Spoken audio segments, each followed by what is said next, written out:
All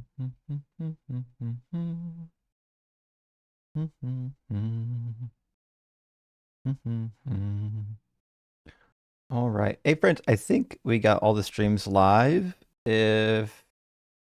Although it looks like the audio on TikTok might not be working. Give me a second. Yeah, I gotta reset something on TikTok real quick. Delete that audio. We'll add another one. All right, now the audio should be working on TikTok. Dope. Hey, all right, everything's open. The guest box is open on YouTube. Let me double check, make sure the guest box is open on TikTok before I forget. Welcome in, friends. We're doing a rare Thursday stream because we missed yesterday. Sorry about that. I was traveling and my flight got delayed like 4 hours. And so just couldn't get back. I planned to get back earlier so I can stream on my typical time, but just didn't work out that way. So it is what it is, friends. But today's a great day. It'll be a short day. I don't know if Ian's live right now, but I might be roughly the same time as Ian if Ian's live today. We might have a little bit of a duel. I'll have to apologize to him later for streaming the same time as he streams. I couldn't stream any later because later tonight at 8 p.m. I'm on Dr. Kip Davis's channel, so I couldn't stream in the evening like I usually did. I had to stream during the daytime. It is what it is. I'm happy to be back in the saddle with y'all. Also, I did take down, if you're on YouTube, you might notice I took down all of the gift shop items. I'm moving them to a different gift shop platform this week, and I'll have that linked up. And the new platform actually integrates with TikTok now as well. So I'll be able to integrate all the merch stuff, TikTok and YouTube. And this is one of the cups I'll be adding to it.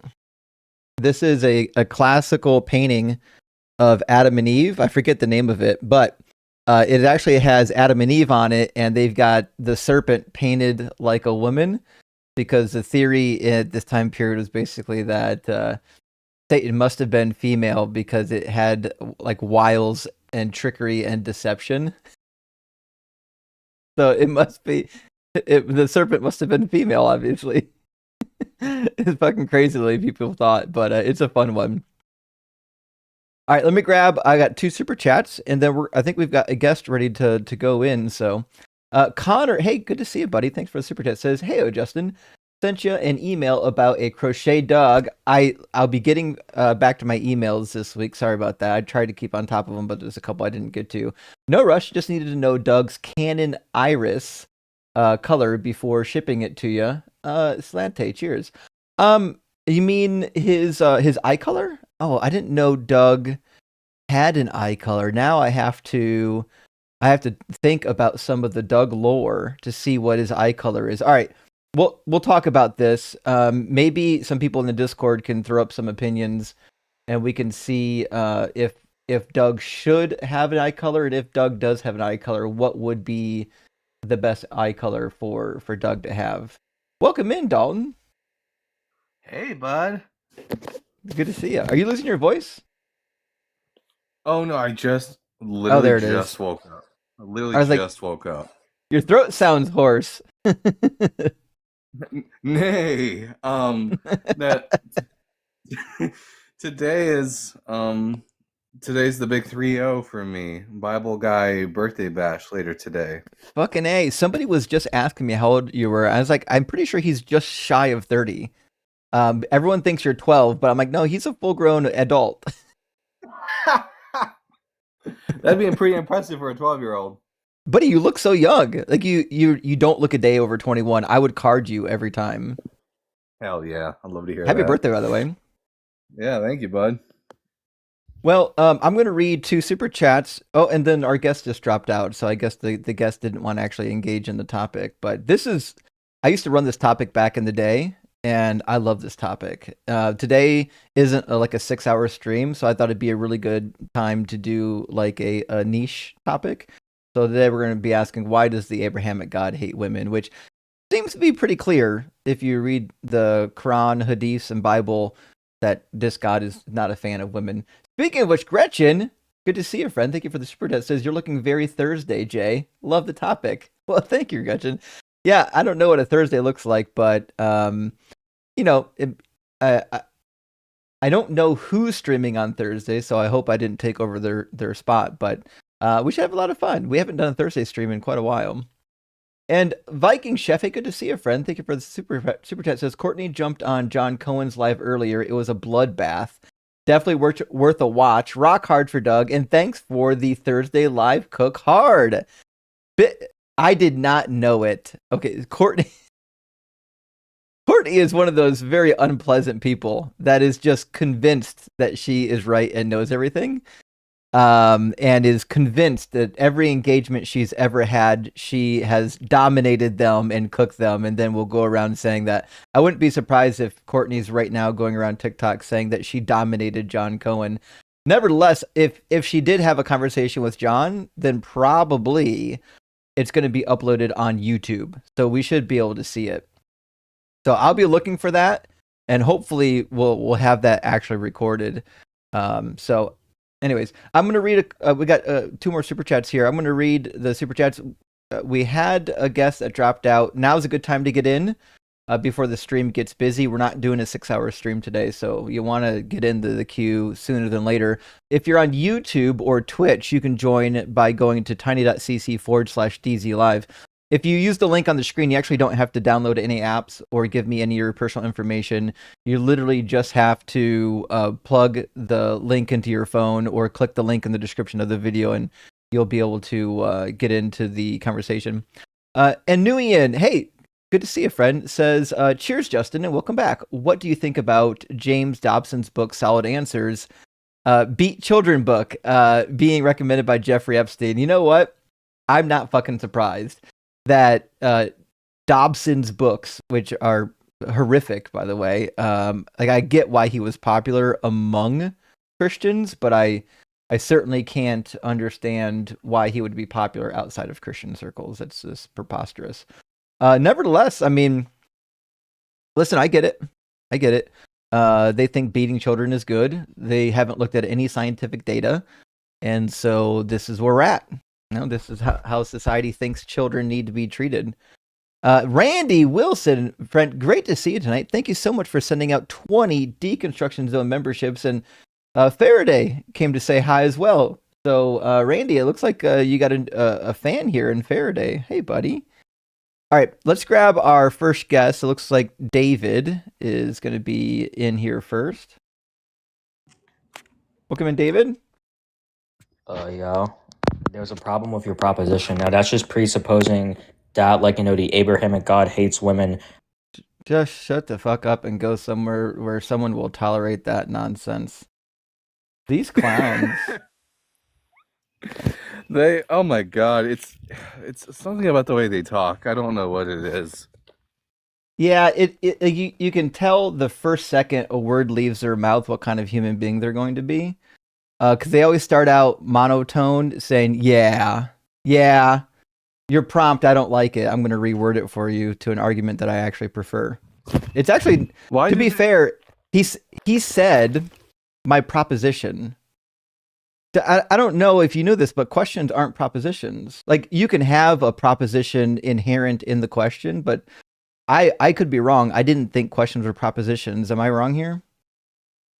Why do they always sound as bored with their own arguments as we are with their arguments? Yes, thank you, exactly. Their arguments are so boring and dog shit, even they can't get excited. It's just, yeah, it's a rough go. It's a tough go out there for these people. They're having a rough time. You can see why they come in here and they're, they have to behave that way. They're just not happy, Oh, fuck, one of my monitors just went black again. 3 of them just went fucking black. Why? Okay. It's gonna be a day, huh? Okay. We're all coming back on. Okay. We're all the monitors are back. What the fuck? I gotta get a better monitor. I don't know what's going on with my machine, but sometimes the monitors says the current input timing is not supported by the monitor. It was. You were just on 5 seconds ago, dummy. All right. Well, I guess I'll have to go into my settings and adjust that monitor.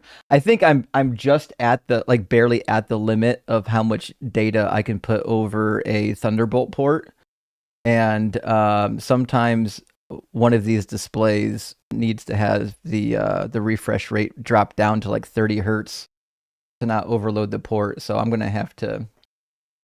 There we go. We're good to go. I'm gonna have to. Yeah, what you just said.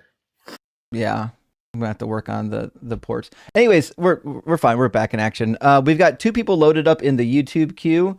So without delay, let me grab. I got 2 super chats, and we're gonna get Anka in here. Nightman, good to see you, my friend. Thank you for the super chat. Says I feel like Doug's eyes would be stone gray. Yes, we got to pick a stone color for his eyes. Ruby, Lapis lazuli. lapis. Yes, we could definitely do lapis. Emerald, perhaps. There's a lot. We need to go through the biblical text and test it out. Holy Gore's screaming at me at 30 hertz. I apologize. I'm running 4 monitors right now, and they're all 4 of them are 4K. That's literally how much screen real estate I need to run all my software at the same time. It's horrific, y'all. Nevertheless, because of the situation and how many peripherals I have plugged in, one of my monitors it seems to be one bit too much for this port that I'm plugged into. It is what it is. What are you gonna do? And Dillman. I was gonna say, when I first started streaming, I was only using one computer screen, and I got a really wide one. I was like, Justin said I need at least 2, but I think this screen is wide enough. I should be fine. God, was I wrong? People don't know how much shit you got on your computer just to do a dual stream. 2 is still not enough. It's not. No. And the size isn't that important, actually. It's the resolution that's important, because if it's bigger, that doesn't mean you can fit more stuff on it. It just means your windows are bigger. So you still need something that's operating at high resolution. But yeah, we'll chat on that. Dylan, hey, thanks for the $10 super chat. Says, wasn't expecting a stream today. Rock hard for Doug. Well, because I missed yesterday, my deepest apologies. I was like, it would be a good day to do like a mini stream on a one-off topic. Tomorrow I'll be, doing the typical, but I said it's not a bad day to do a mini stream from like 3 to 6. It'd be really good. And then later tonight I'm on with Kip Davis at his place. But let's bring in Anka. Yeah. How you doing, Anka? Can you hear me well? I can hear you. Do you have a time for a quick atheist question for you? Sure. What does it mean when the Jesus in the Bible says like you're going to be the least in the kingdom of heaven and the greatest in the kingdom of heaven? What does he mean? Because it doesn't sound like if you don't follow the commandments from God, like his laws, you're going to be in hell, but you're not going to be good in heaven. Okay, so I mean, it's a little tricky. So, for example, let me take you to Matthew 19, the chapter where Jesus talks about divorce that everyone likes to talk about. There's another spot in this chapter where Jesus says something like super interesting. So, give me 1 second to link my browser for a second. There we go. So Jesus, like later in the chapter. There we go. Peter said in reply, "Look, we have left everything and followed you. What then will we have?" Jesus said to them, "Truly I tell you, at the renewal of all things, when the Son of Man is seated on the throne of his glory," so like he's a king, it says, "you who have followed me will also sit on 12 thrones, judging the 12 tribes of Israel." Now, what it means to be judging, it means that you're typically settling disputes, you're doing legal cases, and typically kings did this. Kings would grant people into their presence to settle disputes. And so what that means is that on the earth, there will be a literal actual government. In the new heaven and new earth, there will be a government. There will be people judging and arbitrating between people. It's not, I don't think it really paints it as heavenly bliss, like you're on the clouds with angels' wings and things like that. At least not the Jesus of the book of It Matthew. sounds pretty different So- from the what we think of heaven today. Right. So if we have a heaven that has some kind of a hierarchy, and it does seem like you need to be righteous and follow the commandments to get there. Jesus tells the rich young ruler when he says, "What must I do to inherit eternal life?" He says, "Follow the commandments." And then he says, "Which commandments?" And he starts naming commandments. So it seems like in order to get there, you do need to follow the commandments according to Jesus, which is why we would find in Matthew 5, the passage that you brought up, why Jesus is telling people to do that. He says, "Whoever breaks one of the least of these commandments and teaches others to do the same will be called least in the kingdom of heaven, but whoever does them and teaches them will be called great in the kingdom of heaven." Which means he's saying, like, in the hierarchy in heaven, those who are adhering to these laws that God gave, they're going to be at the top of the hierarchy. They're going to be the most righteous. The people that are not as righteous are going to be at the lower end of the hierarchy. It's not that they're going to be like slaves or servants, because God says in Isaiah 60 that when the period of renewal happens, that all the nations that refuse to serve Israel will be annihilated, which means basically everyone's going to join in with Israel or serve Israel. I'm not sure if it means to slave for Israel, but it seems to imply at least that they'll be under the hierarchy, they'll be underneath Israel. So there's certainly a hierarchy, and the higher up you are in that hierarchy, probably the better things go for you. The more say you have. That's why Jesus says, "What you bind and loose here on earth will be bound and loose in heaven," meaning the authority that you practice here to okay and not okay things here, you'll have that same authority in heaven. It'll carry over because you've got divine authority. Yeah, thanks. That's kind of that. I'm having trouble with that because it's doesn't sound at all like a heaven that we imagine today and what Christians describe today. So that's kind of the main problem here for me to understand it. Well, yeah. But yeah, thanks a lot. Yeah, what Christians are going to say about these passages almost never match what the passages actually say if you're familiar with them. Yeah, they don't believe they need to follow these laws anyway, so. It has nothing to do with Jesus and everything to do with Paul and the book of Acts. Yeah. The one Yeah. who actually teaches to not to follow the law. Yeah. Yeah. It's crazy. Thanks a lot for your time. Sure thing. I learned a lot from you, and I'm doing a small cooking on a Russian side of the TikTok. Oh, hell yeah. Yeah. Thanks for participating in the battle against Christian nationalism. I appreciate that. Yeah. It's tough. It's tough. It really is. Well, best of luck to you, friend. Thank you. Absolutely. Cheers. I've talked to Anka before. He always brings up good questions.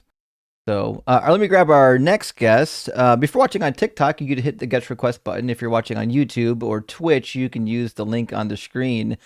And Dalton got a fresh shave and cut looking today. Actually, I'm growing the hair back out now, and then I'm gonna dye it blue, just so that no one's confused and knows that I am indeed a blue-haired liberal. Get your septum pierced, get your hair dyed blue. You'd be all right. They'll know. Yeah. I look too much like a conservative. I can't have that. Yeah, actually, if you're in Texas, man, just not having a mega hat probably makes you liberal down there, huh? Yeah, that's true. It's crazy down there. All right, let's bring in AT. How you doing, At? I'm doing well. How are you? Doing well, thanks for asking. AT, are you at least 18? Yes. Awesome. And do you believe in the Abrahamic God? Yeah, I think I'm in the process of deconstructing. Okay. Um, Are you deconstructing from Christianity or from Yeah. Islam? Yeah, Okay. Christianity. Okay. So the topic on today is, why does the Abrahamic God hate women? And I think this goes whether you're Muslim or Christian. I think it seems to be the same.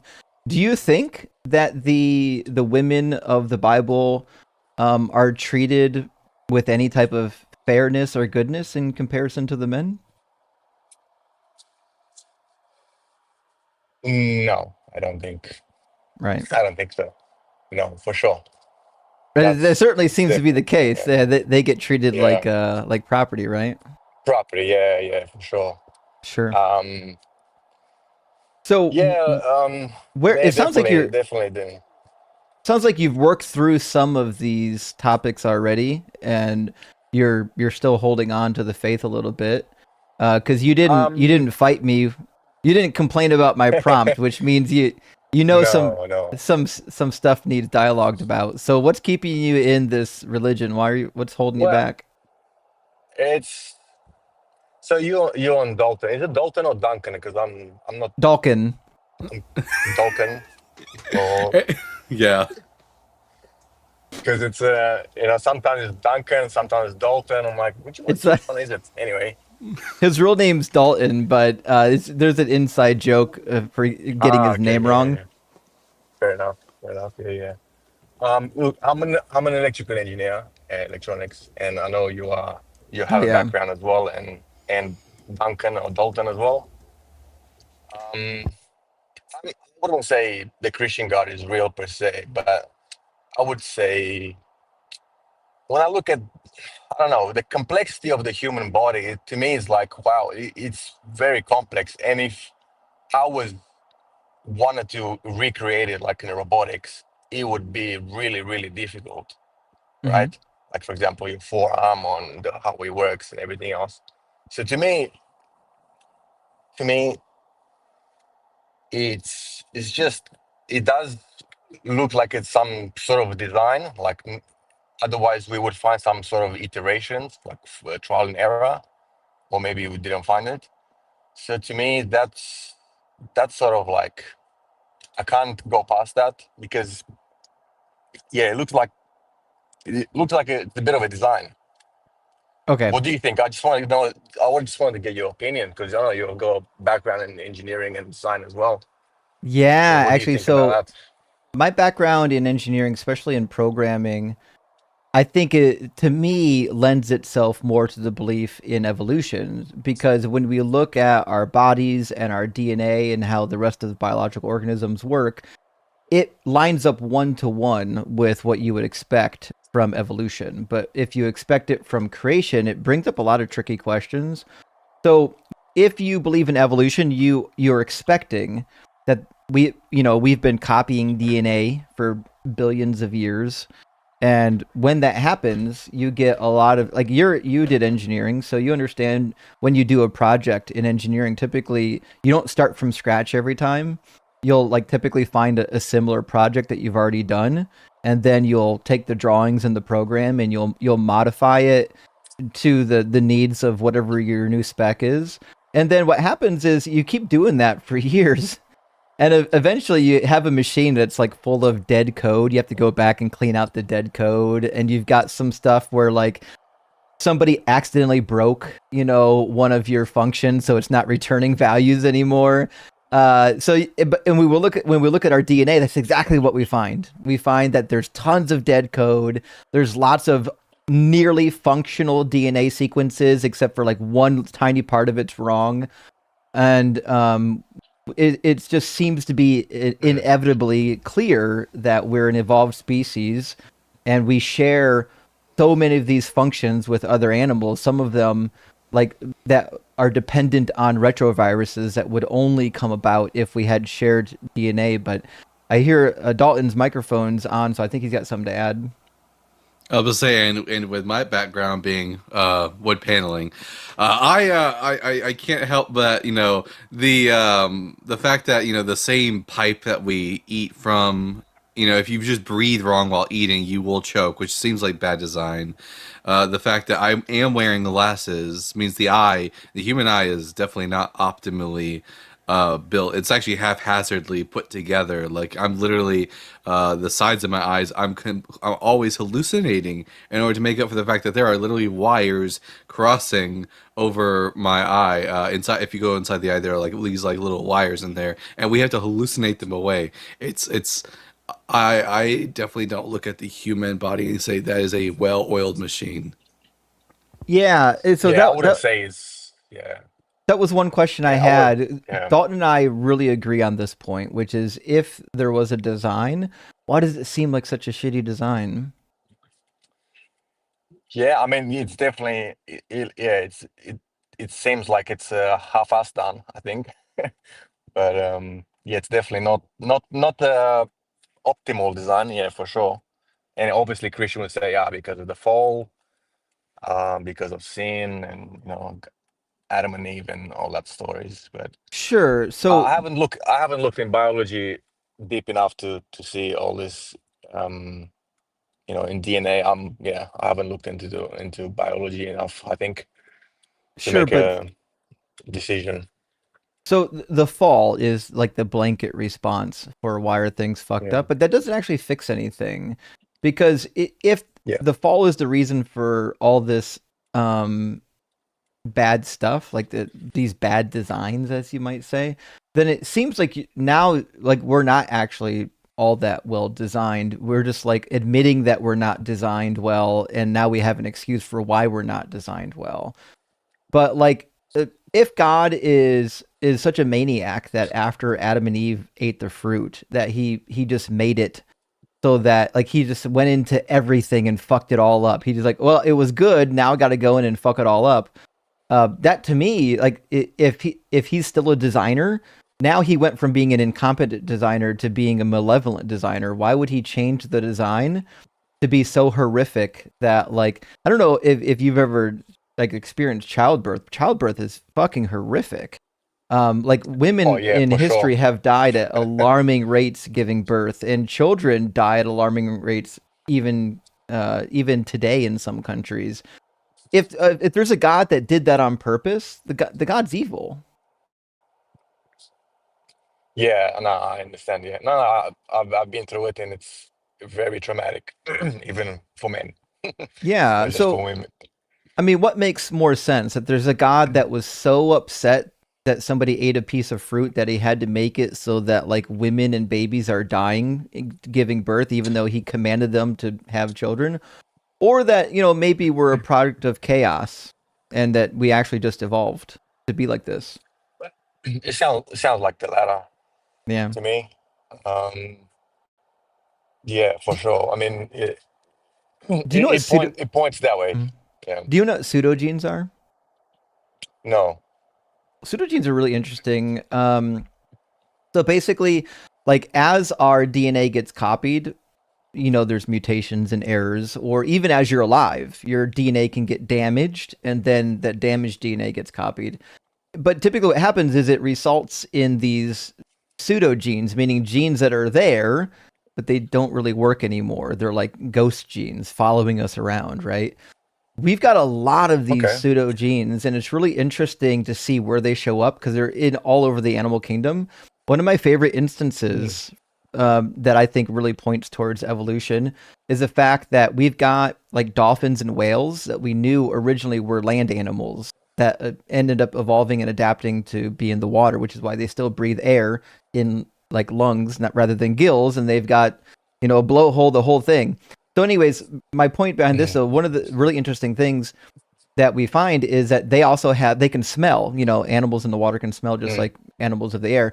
But when our olfactory cells form, they form in very particular ways. And each olfactory cell basically is a receptacle for one chemical, right? So it will say olfactory number 1 can detect whatever, sulfur, right? And so we've got, thousands and thousands of different types of olfactory receptors that are detecting chemicals. And what's interesting is on the human, almost all of our olfactories are for airborne chemicals. Now, when you look at animals in the water, most of their, if not all of their olfactories are for only waterborne chemicals. But it turns out these animals that we know evolved from land to live in water have like 30% of their olfactories are still there that can only detect airborne chemicals. Isn't that crazy? Mm. I'll look into it. Yeah, pseudogenes.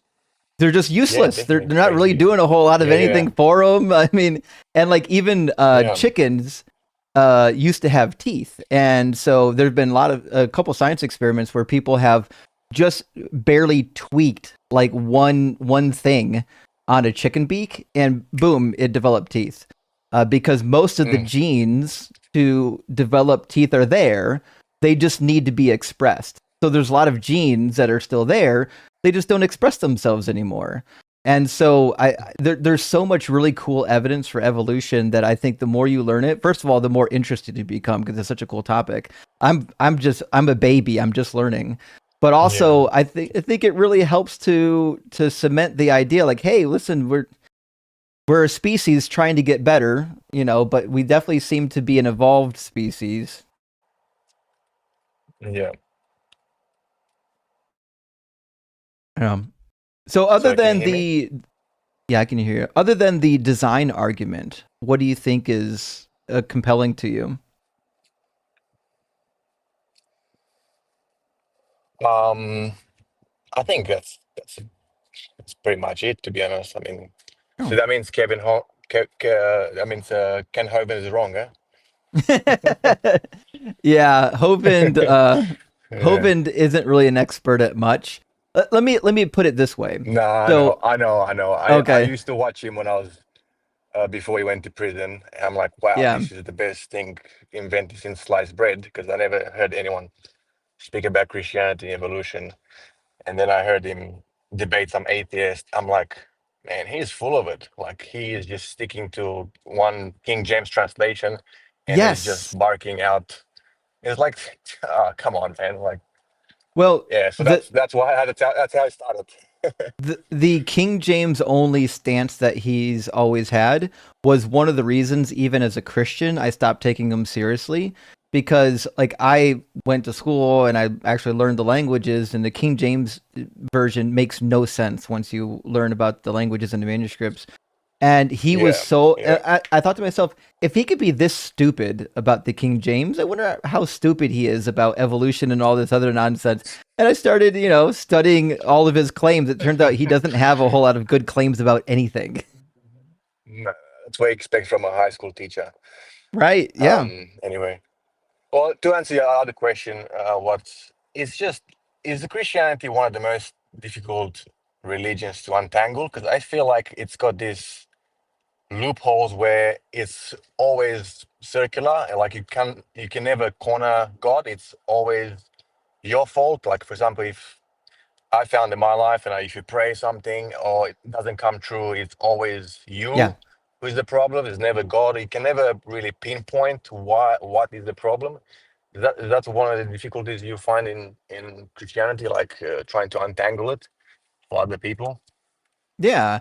And that the reason why Christianity operates that way is because it was developed over a long period of time. And every time something new came up, more material was written to try to explain it away. Just like we do today. Every time a new complaint comes up, apologists will go to the ready and invent some new reason why it's okay. The Bible was doing the same thing. When it found problems, we got, hey, new revelation. We got new band-aids.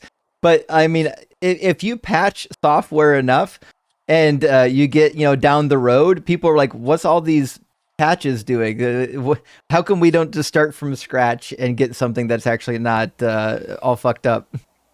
Kind of like evolution, where we have vestigial organs. We have vestigial passages in the Hebrew Bible that don't make very much sense in light of Trinitarian monotheism, but do make a lot of sense in the light of like a monolithistic mini gods existing, yet they're still there in the Bible because they just didn't get rid of them. So vestigial verses is a crazy parallel there. Yeah, it is. Yeah. And there's so much evidence there. Like, I don't understand, like, apologists, that they come across all this evidence that, when you really look at the Bible and the book, and it's always crumbles. It's like, how can they still hold on to it? This is book is inerrant. I know you've spoken to many of them. Like, how, like, their mentality. I don't understand it. How they can just keep holding onto it. Because they What do you haven't think? read. They don't know it. They've not read it, right? You can't believe that this book is inerrant unless you just haven't read the thing. Yeah. I think it's it's a good name for them, apologists, because they're always apologizing for what God is doing. Yeah, It's like they're trying that's to exactly it. apologize for it. Yeah. Well, listen, At, it was Anyway, good. It's good to chat yeah, with you. Think about some of yeah, these topics and see what you come up with. And come back and chat with us. Let us know where you're at. yeah. No worries. Like I came across you from the other YouTube Corn Whites, the Canadian. Yeah, CJ Um, Cornthwaite. CJ Cornthwaite. yeah. That's I Yeah, come he's across awesome. you, but yeah. I've been listening to your debates. I really like it how you try to make people answer your questions. It's really good. Love that. They deserve to be answered, don't they? Like who?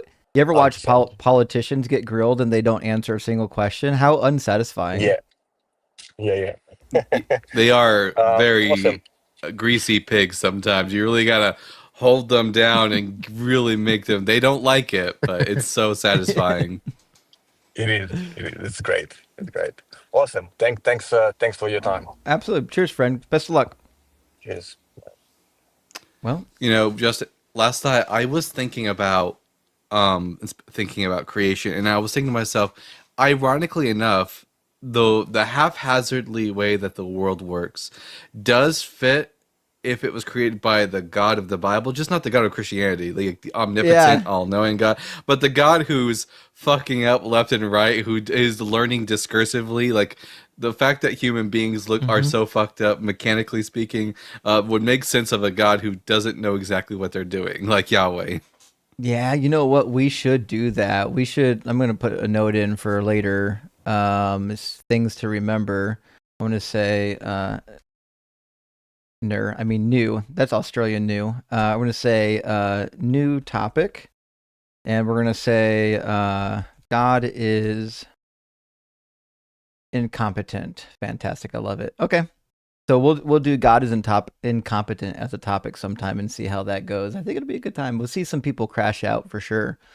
But I mean, everyone loves a good crash out. All right, friends, if you're watching on Twitch or YouTube, the link to join is tiny.cc/DZ live. You don't have to sign up for anything to join the conversation. If you're watching on TikTok, it's just hitting that guest request button and we'll get you up in here. The guest box is currently empty, so it's a great time to get in. I'm going to grab a couple super chats and then we'll keep the show rolling once we get a guest in the box. Hey, Con School, good to see you today. It says, if Jesus was the final sin offering, what about our burnt meal, drink, grain, trespass, peace, wave, and heave offerings? I see room for more Messiahs. This is actually a good point because, like, theoretically, Jesus was only either one of two offerings. He was either the Passover lamb, which wasn't really a sin offering, or he was the scapegoat that takes the sin away from Leviticus 16. But like those are very like hyper specific situations. These aren't like entire sin offerings or other types of offerings that you can offer. Yeah, I remember at one point believing that Jesus somehow functioned as like he performs the functions of every single offering somehow, and yet not in any way really, because like he doesn't meet any of the requirements. So I don't know why I believe that as a Christian. It's just there's one of those things Christians found like a gap in the theology and made up excuses and nonsense to fill it, just like Paul did. Eris, good to see you. It says, had someone ask to friend and message me up on Discord using your profile, trying to get me into crypto. Everyone watch out for the scammer. Yes, indeed. This has happened multiple times on YouTube and Discord. Friends, I only have one profile on Discord. It's deconstruction.zone, if I remember correctly. If it doesn't come from that, then it is not me. I will never message people. Just to be clear, friends, I will never message you on Discord if you have not first messaged me. I'm not going out trying to convince people to do crypto. I'm not trying to draw people into conversations. It's my Discord messages is basically for usually business purposes. So no, if you get a Discord message from me, please report it to me and to the mods, and we'll try to make sure it gets taken care of. Same with the YouTube goons. I only have one profile on Discord, and I've only got the two profiles on YouTube. So if you see something, say something. If you do get a message from me offering Bible coin, that is actually me. Just kidding. No.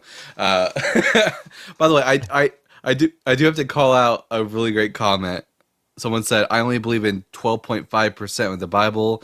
I'm an atheist. Oh, fuck. That's good shit. Unbelievable. Unbelievable. I enjoy that one, actually. All right, friends, I'm going to grab 2 super chats, but before I do that, I'm reminded of something. Fucking Steve in the Discord took my YouTube live streams and created an LLM for it. There's a link to it in the resources in the Discord. It's fucking amazing. If you ever had questions about my arguments or my opinions, I tested out the LLM with some questions. It fucking is pretty good. Wait, is it like based on your like speech patterns and stuff like that? So it talks like you? It doesn't talk like me. It takes this transcript of all my videos and integrates it into a language model. So if you want to know, like, hey, what would Justin say about this? It'll fucking give you the answer from like 300 past videos. And Steve, if you could make it talk like Justin in that same sort of just style of speech, I'm sure our the audience would love that shit. The model opens up with motherfucker. Every now and then it starts yelling at the cats for no reason. Volta, get off that. Yeah, you're right. All right, let me grab these 2 super chats, then we're going to get Angel's wings glued on. That should be interesting. MJ, hey, thanks for the super chat, friend. It says, hi, Justin. For super progressive Christians that believe in moral relativism, like Kayla Turner, what biblical scriptures would you use from the New Testament to demonstrate that God hates women? Well, I guess I don't know exactly what you mean by how moral relativism would change what the scriptures mean.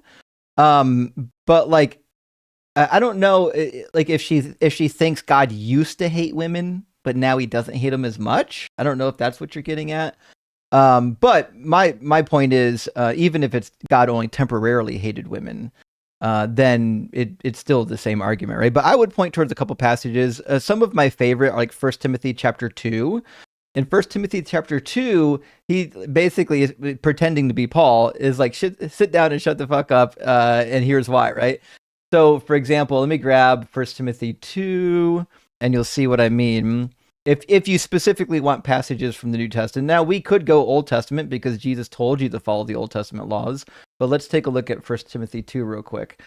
It's basically giving you the reason why women are supposed to be subservient to men. It says, let women learn in silence with full submission. I do not permit a woman to teach or to have authority over a man.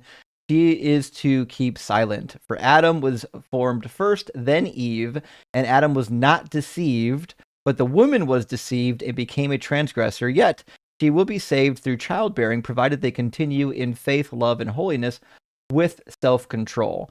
So the God of the New Testament thinks that women's role in salvation is to pump out babies, and they're in no way allowed to be superior to men, or probably even, we'll say, on the same level as men, which is why we get passages like this. Now, even in, this is not, by the way, Paul didn't write this. This is not part of the authentic Paul. But if you go to passages that probably are part of authentic Paul, like 1 Corinthians 11, he's a little better, but not that much better. So he goes through this tirade on head coverings, and in the head coverings discussion, he gives you kind of some reasons why, in fact, women should be lower status than men. It says, for man ought to not have his head veiled, since he is the image and reflection of God, but woman is the reflection of man. So he's like, listen, men are created in God's image. Women are created in men's image, which means inherently you women, according to Paul, don't have the same ontological status as men, which is why women have to cover their heads as a sign of authority and men don't. It also is why in Ephesians chapter 5, he says much the same. It says, let me grab was it chapter? Yeah, chapter 5. Wives, be subject to your husbands as to the Lord.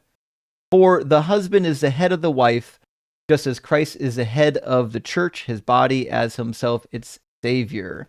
So just as the church is subject to Christ, so wives ought to be in everything to their husbands. So Paul just agrees with the God of the Hebrew Bible that women are fucking subservient to men. There's not much to say about it.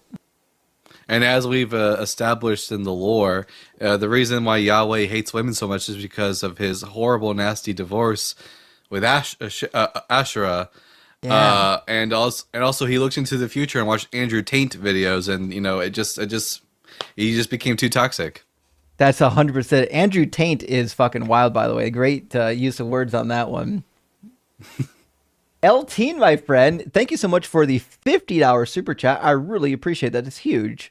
Says free will can't account for evil. I agree. Our free will is still within the boundaries that God set. I'm not free to do 1,000 backflips from here to the moon because God put a boundary on that.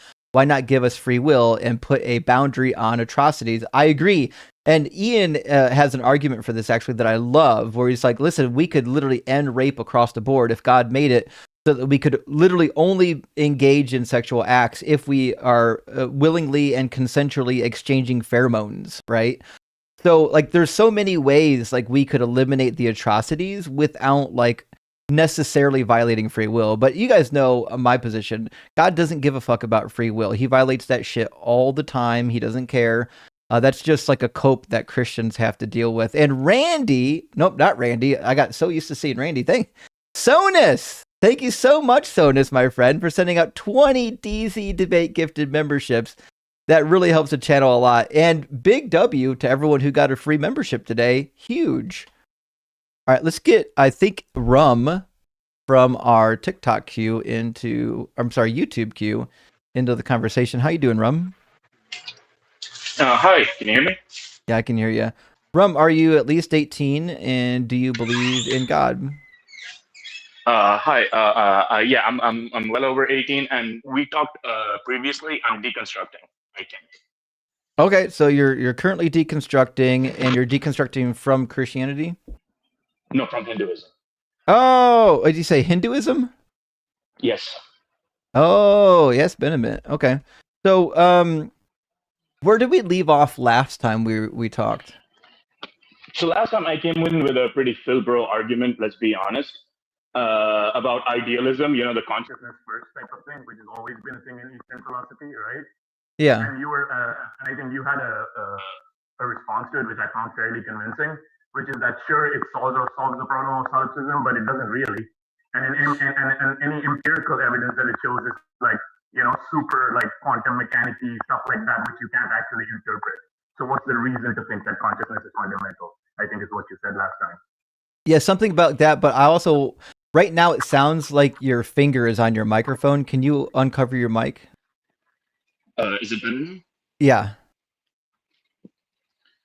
Yeah, and I sort of took it to heart because then I went back and read all that philosophy stuff, and I'm like, yeah, these are logical arguments, but there's no actual reason to think that any of this is true.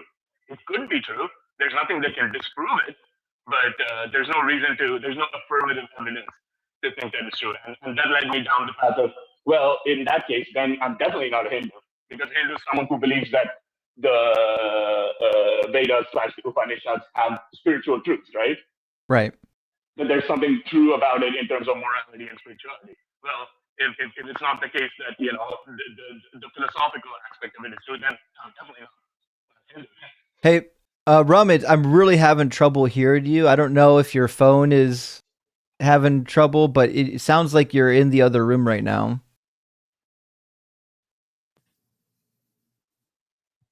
Is it better now? I tried to fix it. Yes, it's better. Yeah. Much better. So we left it off there, and since then I've been sort of deconstructing, and actually I had an argument with my mother about whether Hinduism is anti-woman, and ironically she was taking the position that it is not, and I believe that it is, and I wanted to sort of have a discussion about that if that's okay. Yeah, I actually don't know much about women within the Hindu religion, like in terms of like what any of the texts say. What does it say about women? So there's because there's no central corpus of texts. For example, the Vedas have all this stuff about cow sacrifice, which is literally not just illegal, but basically blasphemy in modern Hinduism, right? Mm-hmm. So as a result, like Hinduism is as Hinduism does, kind of. And that was my argument to my mom, which is that if it is as it does, then they've been doing horrible, horrible things to women. Yeah, I mean, I don't know what country you're from. This might not be true for everybody, but I had a friend that I used to work with that immigrated from India, and I was curious about how bad the treatment of women was where he lived in India. And I asked him, I said, are women really being sexually assaulted at as high rate as our news would want us to believe over here? And he said, Justin, if you get to your wedding day and you're still a virgin, it means you didn't have a father or a brother. I was like, that's fucking horrific. I think that's greatly an exaggeration. I think that's a huge exaggeration. I'm sure I think is the truth. A little tongue in is cheek. that what I think is the truth is that the level of the justice system in India is non-functional in many aspects, and particularly in sexual violence. So, I mean, even in the West, the catching up on that has only been in the last few decades, right? Maybe, yeah, kind of. Is that driven by Hinduism or something else? No, it's driven by the fact that it's driven by a lot of. I mean, I can't go into Indian history. I feel like it would be past the point of our discussion, right? Or would you like me to go into it? Well, I don't know if it's necessary right now because we're trying to talk about the religion, but I would be curious to see what the religion says about women. Talk about the textual basis of why I think possibly it's anti-Hindu and the sort of counter arguments that I've received. Sure. So the textual basis, firstly, would be the Ramayana. I don't know if you're aware of this. Mm-mm. It's one of the avatars of Vishnu. Okay. And Rama and Krishna are the most like famous of the deities that often are preached in Hinduism, right? Like Hare Krishnas and stuff like that. It's the same thing. The word is Ramayana. Is that how you pronounce that? Yeah, Ramayana. Okay. Ramayana. Okay. And at the end of the book, because the book is basically his wife gets kidnapped by the demon and he has to go, rescue the princess from the castle, basically. Mm-hmm. But at the end of it, since she's been kidnapped by him for a while, he literally purity tests her. He lights a fire and he's like, yeah, if you're pure, you're not going to be harmed by the fire, and has her walk into it. Jesus. And apparently it's okay because she is pure, and since he was God, he knew that she would pass. That's crazy. But obviously it's had a horrific effect because it started the practice of something called sati, where when a husband dies, like especially in North India, in order to prove their purity, women just walk into the fire and just die. And they had to make it illegal after independence and crack down on it in order to stop it from happening. Oh my God. Okay. I'm writing all this down, by the way. Yeah. And in addition, what do you call it? The argument that often people will make as to why Hinduism is not against women is that there were several female freedoms, which are seen as more recent developments in the West, which were already there in India, that were taken out with the imposition of Victorian law codes, because obviously Victorian England was very Christian and sort of very prude in a way, right? But that doesn't seem to be a good argument, because after independence, it doesn't seem like any of the Hindus actually want those previous laws, supporting gay rights or anything back. If anything, they're as against it as anyone else. Right. Yeah. So surely it's not something inherent to the religion, but there are several other horrible aspects.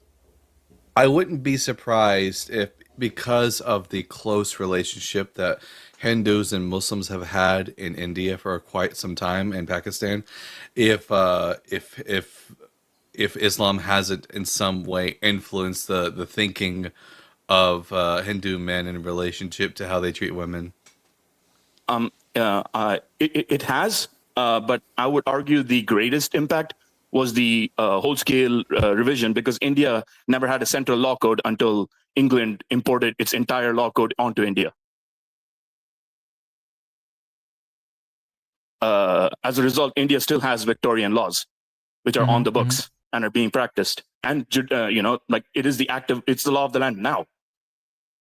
And I do young women typically is it like ancient biblical times where young women if their father wants to like marry them off, they have no say in it, they can just get married off? In theory, they have legal recourse. Okay. In practice, they'd just be murdered. Oh shit. I mean, because if you're in a random village with like 50 people and your dad is like, yeah, you're going to marry this other villager. It's like, no, I'm going to do something about it. Yeah, what are you going to do? Right.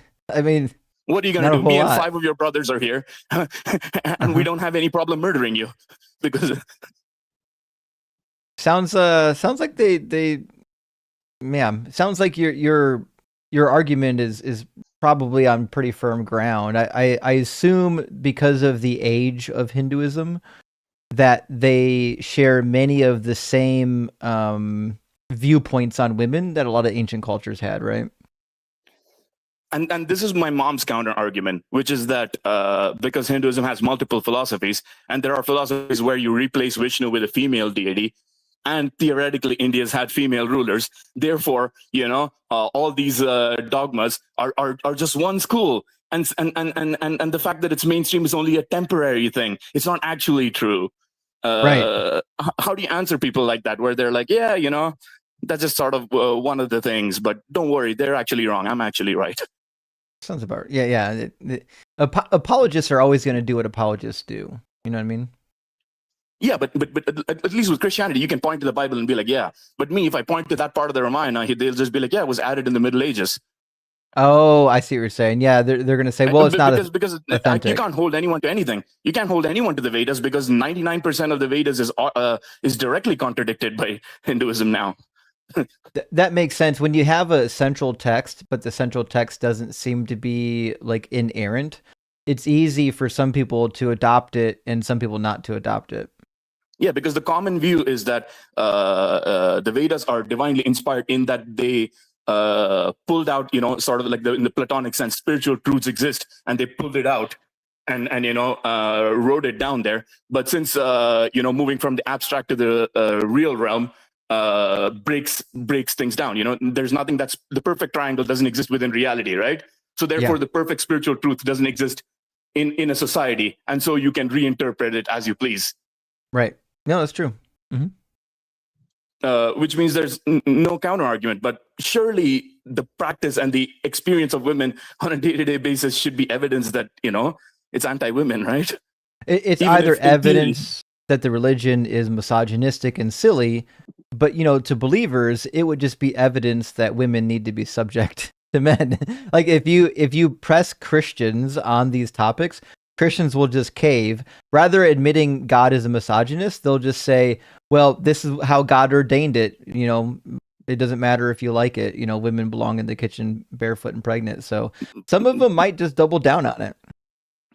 But what would you do if someone pointed you out to like a historical site like the Khajuraho temple, which is somewhere in central India, which literally has, reliefs of courtesans and women having sex and has long, talks about sex positive sort of acts and stuff like that. And then people point at that sort of isolated example and then be like, look, essentially a UNESCO World Heritage Site, big temple has the sex positive message. How could you say that it's not, inherent to the tradition? Well, because traditionally there have been a lot of men that wanted to push sex positive narratives so that they can bone women. Sure, but they point out that homosexual relationships are also mentioned, and also in the Mahabharata you have a trans person. So therefore, Hinduism is the most progressive religion actually, and the only reason why everything is regressive is because we have an uneducated population who are desperately poor. Oh no, I mean the population is the uneducation of the population is certainly not the cause of it. I agree that you can have like texts that sound or seem to be progressive, but you can't just isolate those texts and ignore all the other ones, which I assume is what a lot of people are doing. And in fact, some Christians will do it even with the Bible, but it's not, every Christian is a little bit different, right? But I would say, listen, if you're picking and choosing which texts are authoritative, then why are we holding on to this one text and not any other? Like if the text about sex positivity is valid and true, how did you determine that that's one we should care about, but this other text we shouldn't care about? What's your measuring stick? I meditated on it and found that it was true. Yeah, exactly. Okay. Well, I meditated on it and found out that it wasn't true, right? See, these arguments get really circular pretty quick. Yeah, it's very hard to engage beyond that, because it's like I told my mom and she's like, no, you don't got to worry about it. I did all the religious practices and I'm pretty sure it's true. I really had that feeling. Yeah. People love that. People love to hear, you don't have to do any hard work. I did it for you. You just have to listen to what I say. And some people will do that. Yeah. But the thing is, when stuff like this temple thing is pointed out, people don't approach it in a logical manner, because there's a lot of conspiracy stuff, right? Like the same way, how people think like Egypt was all not Egyptians, but instead sub-Saharan, populations were actually originally in Egypt. That sort of false archaeology, that stuff is rampant in India as well, where it's like, oh no, actually, the history was exactly what I wanted it to be. Right. No, that's common. For sure. So how could you possibly engage with that? Because in theory they have an argument, because colonialism did erase some history. So, well, you can't argue with everybody on everything. Sometimes you just have to let people be stupid. You can't change everyone's mind. In fact, a fraction of the people that you talk to, you're going to be able to change their mind. But listen, yeah. Rum, I enjoyed talking to you. Your battery's about to die based on the indicator I'm getting from your hardware, and I've got to get a debate going. So. Appreciate you. Can I just say one thing? The one thing which I thought was the huge main argument is that Hinduism is obsessed with purity because of reincarnation and karma. So the more pure you are, everything is good. And therefore, it can never be good for women. Because if you're obsessed on purity, you're going to have to separate people into castes and classes. And you're going to have to discriminate against women, because it seems like a logical follow through from that sort of idea. Okay. I didn't realize karma also had a purity factor. I mean, you want to separate yourself from cause and effects. So if you're truly enlightened, if you're a god, you're away from this world, you're like the most pure. You're untouched by the cause and effect of this world. Damn. Okay. That's interesting. I never thought about that. Okay. Well, we don't get to talk to many Hindus, but when we do, feel free to request up. We'd love to actually have some Hindu debate going, Yeah, absolutely. And I'd love to, pop in if there's someone, insisting on a theistic Hindu concept or a multi-deistic Hindu concept, because, I think I have historical context and scriptural evidence that a lot of their beliefs might be nonsense. Sure. Yeah, absolutely. Yeah, thanks. All right. Cheers, buddy. All right. We're going to get Tamar in here in just a second. What's that, Dalton? When he said that the Ramaya had, the story about the guy's wife being brought to the castle by the monster, I was like, holy hell, I had no idea that Super Mario was in part based on Hinduism. That's wild. I'm going to have to go find that story. I wrote it down so I can find it, but I'll definitely want to track that one down. Yonderstone, thanks for the super chat. Says, thank you for everything you do. You are the best. Well, thank you for supporting the stream. I really appreciate it. The people that support the stream is what makes the stream possible. And Rachel, great to see you. Thank you for the super chat. Says, cardio has been so boring this week. Welcome back. Yeah, sorry I was gone there for a little while there, but I'm back home. We're ready to rock and roll. And I hope your cardio sesh goes much better. In fact, we stream for hours at a time, so you must be getting some crazy cardio sessions. And Ben, hey, thank you for the super chat. Says, tell kitties I said meow. They'll know what I mean. P.S. Her. Absolutely, they will. And Random Click says, when can we expect your book on Jay's failed prophecies? It's got to happen this year. I'm sorry, I've been kind of putting it off, but I'm still adding to it every single week. It's just a matter of how much time I can get to it, but it's coming along. I apologize. I could get it done faster and include less information. I need you guys to know that this is a gigantic book, many hundreds of pages with lots of information and research. I could do a scaled down version of it, but you guys know I'm fucking extra and I can't do that. I can't bring myself to leave stuff out. So just promise me that the layout will be far less atrocious than Tovia's book, because it'll be as an engineer, I know how to use white space. I don't fuck around with optics. We're gonna that book. I mean, I love the guy, and I'm so grateful for Let's Get Biblical, but that book is atrocious as far as the layout. It's like he took a bunch of blog posts and threw it into a book. It was a fine read, but yeah, you're right. It's hard to follow in certain parts. Dark Ether Princess, thank you for the super chat, says, why do Philbros always sometimes sound like they're on horse tranquilizers? Perfectly describes the lack of brain cells in their head. Rock hard for Doug. I think you did nail it. They really do sound like that. And my understanding is that they're kind of trained to talk that way, because if you get amped up, if you get excited, people think that that shows weakness. And so they try to be like super monotone with it. That's my understanding. And Womp-Ass, thank you so much for the super chat. Says, love the video with Joel. Thoughts on Dan McClellan? Well, thanks for watching my video with Joel. I love Dan. I can maybe count on one finger how many times we've ever not agreed on something.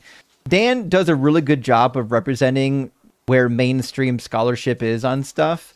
And like, I just always end up agreeing with them. I've always wanted to base my research not on what one person says, but what seems to be the feel of most people in the field.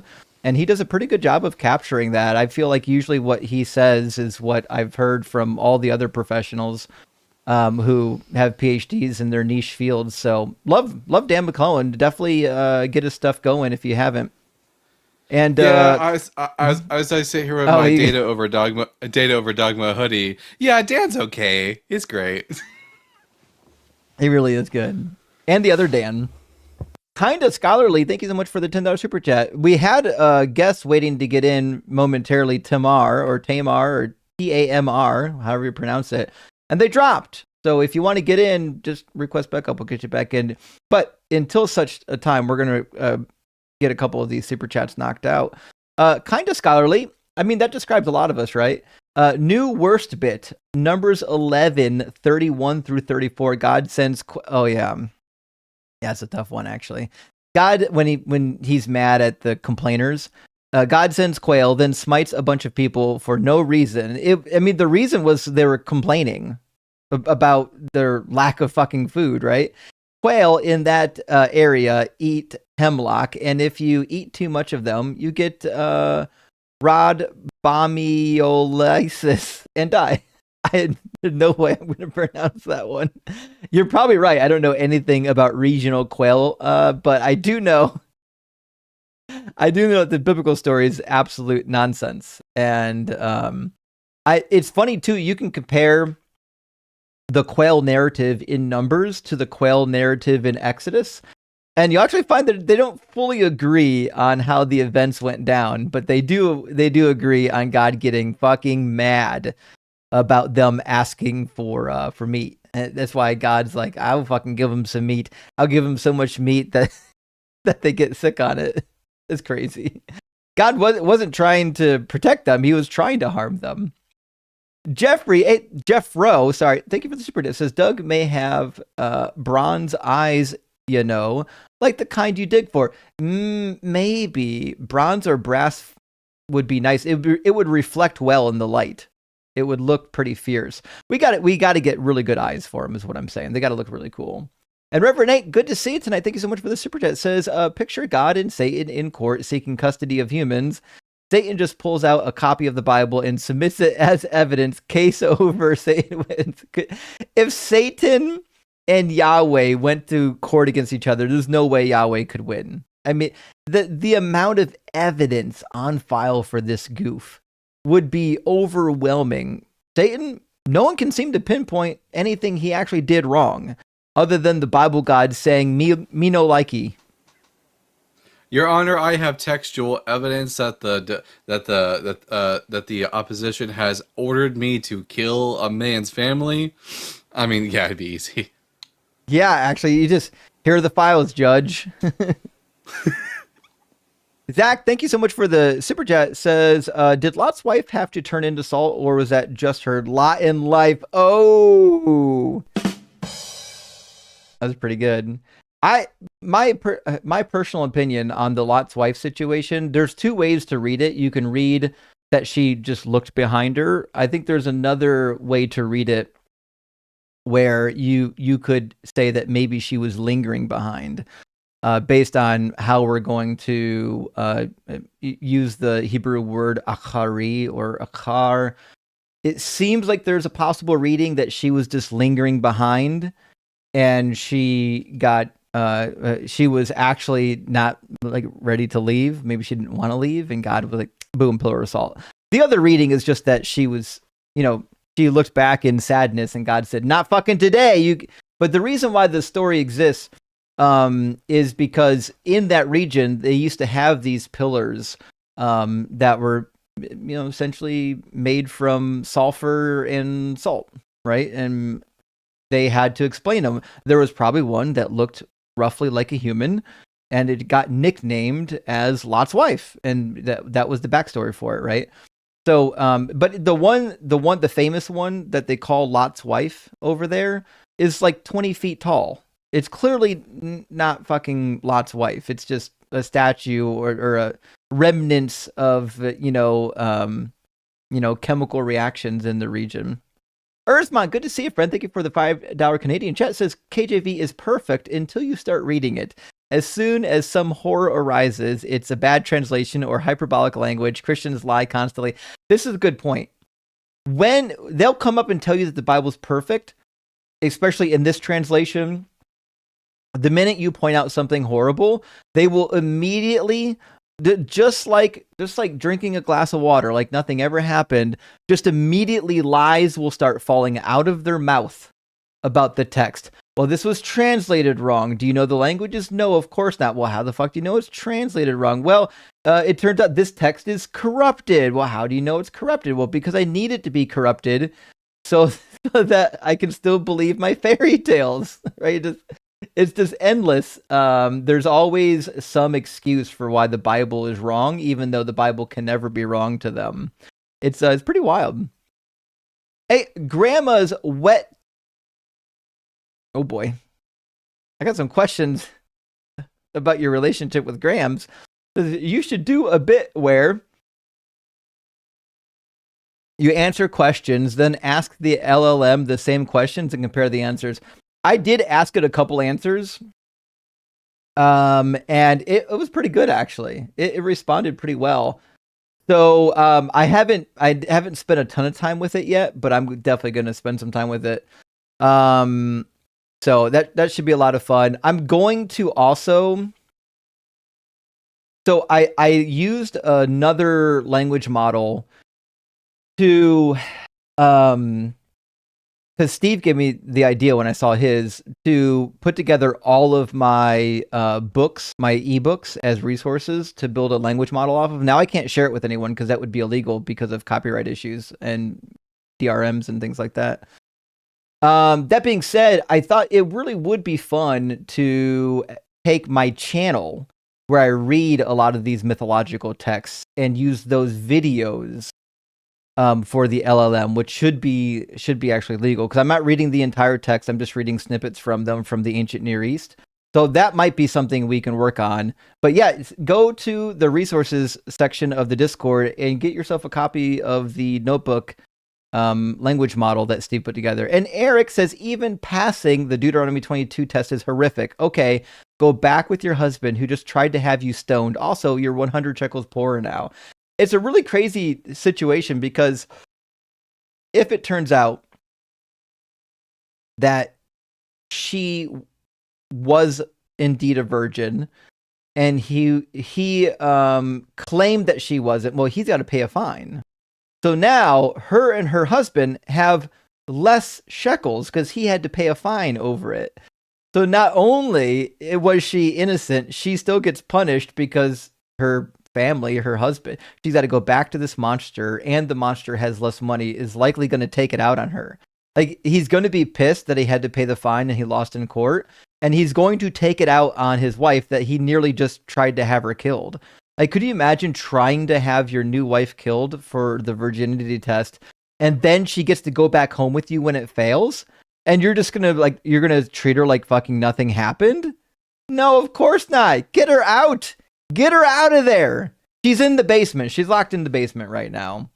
And Patrick Maxey, hey, thanks for the $10 super chat, friend, says, it gets on my nerves so much how Christians explain away whatever they want with free will when the Bible is full of predestination, election, God controlling minds, hardening hearts. I'm with you, Patrick. There's no good reason whatsoever to read this book and think that the God cares about free will. The God of this book does not give a damn about your free will. Not concerned whatsoever about your free will.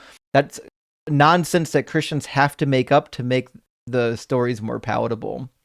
Hammond, my friend, great to see you today. Thank you for the $20 super chat. It says, I'm pretty sure Hindus burned widows before Islam. Oh, really? Diodorus 317. Oh, Diodorus wrote about the Hindus? Says it was an ancient custom. He talks about it in Indian general Cetus having both his own wives burned at his funeral. No fucking way. Holy shit. Okay, give me a second. I gotta... Okay, I gotta add that to my notes. Let's see. Check Diodorus's notes on Hindus burning women alive. Okay. That's crazy. I didn't realize that. Thank you, Hammond. I really appreciate that. I fucking love this community. Always coming up with new information and helping us all learn. Okay, let's bring in our next guest, Pumpkin Gnome, and we shall hopefully get a debate going. How you doing, Pumpkin? I'm sorry, I requested by mistake. No worries. We'll pop you down. Thanks for watching, Pumpkin. Okay, well, you know, it happens. Pumpkin Gnome had popped into the box a few times. I assume it's by double tapping the wrong spot. Thank you for double tapping, though. She's lovely. She was on my live last what's today? Thursday. She was on my live Tuesday. Yeah. Because we had a black gentleman defending slavery, so I wanted her to come up to sort of give her piece, and she was a nice breath of fresh air. Yeah, for sure. Sometimes you get people like that. I'm going to grab 2 more super chats, and I'm going to bring it. My buddy Chris came in to say hi. Hey, Corvin, thank you so much for the 666 W Nero. We can't choose what we believe. We believe what we're convinced of. Isn't this a fact of death? Nail? I think you mean death knell is how it's. I could be wrong. I think it's death Nell for Christians claiming we choose to deny their fiction. I agree. It's a huge blow to Christianity. This is John Cohen's bread and butter topic. John Cohen talks about this a lot. He wrote a book on it, by the way. But you don't get to choose what you believe. Now, you can choose to study something that might bring you to believe it, but you can't choose to believe it. You're either convinced of something or you're not. There's a lot of Christians, I think a huge percentage of Christians, that don't really believe it, but it's cultural to them and it's familiar to them, and so they go through the motions because they're like, well, fuck, maybe I'm right and I'll go to heaven. If not, then, oh well. But yeah, I don't believe a lot of people actually believe this nonsense, and I agree with you. You certainly don't get to choose to believe it. I just discovered John Cohen, and he is lovely. His he's stuff awesome. Is so good. Yeah. Andy Pate, thank you for the $9.99 friend, says, what's the apologetic that frees women from covering their heads and violating other rules laid down by Paul?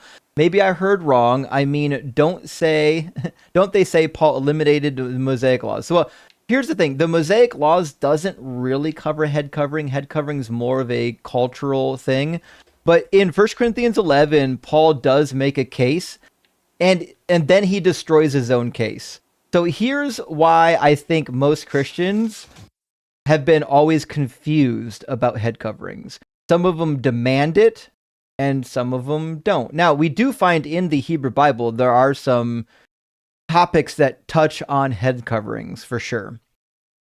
But let's go to Corinthians real quick. I'll show you what I'm talking about. So he lays down the argument for why women should have their head covered. because of their subservience to men, right? So it says, for if a woman will not veil herself, then she should cut off her hair. But if it is shameful for a woman to have her hair cut off or to be shaved, she should wear a veil. For man ought not to have his head veiled, since he is the image and reflection of God, but woman is the reflection of man. So they're saying women are subservient to men, which that's why they're under men's authority. That's what the veil symbolized, is under authority. But listen to what he says later. Later in the chapter, he goes through all this nonsense trying to say, hey, you know, there's a reason why women have their head covered. But then he nullifies it, right? At the end of it, he gives you the explanation for why it's happening, and then he kind of says, well, not everyone does it, right? So he says, does not nature itself teach you that if a man wears long hair, it is dishonoring to him, but if a woman has long hair, it is her glory?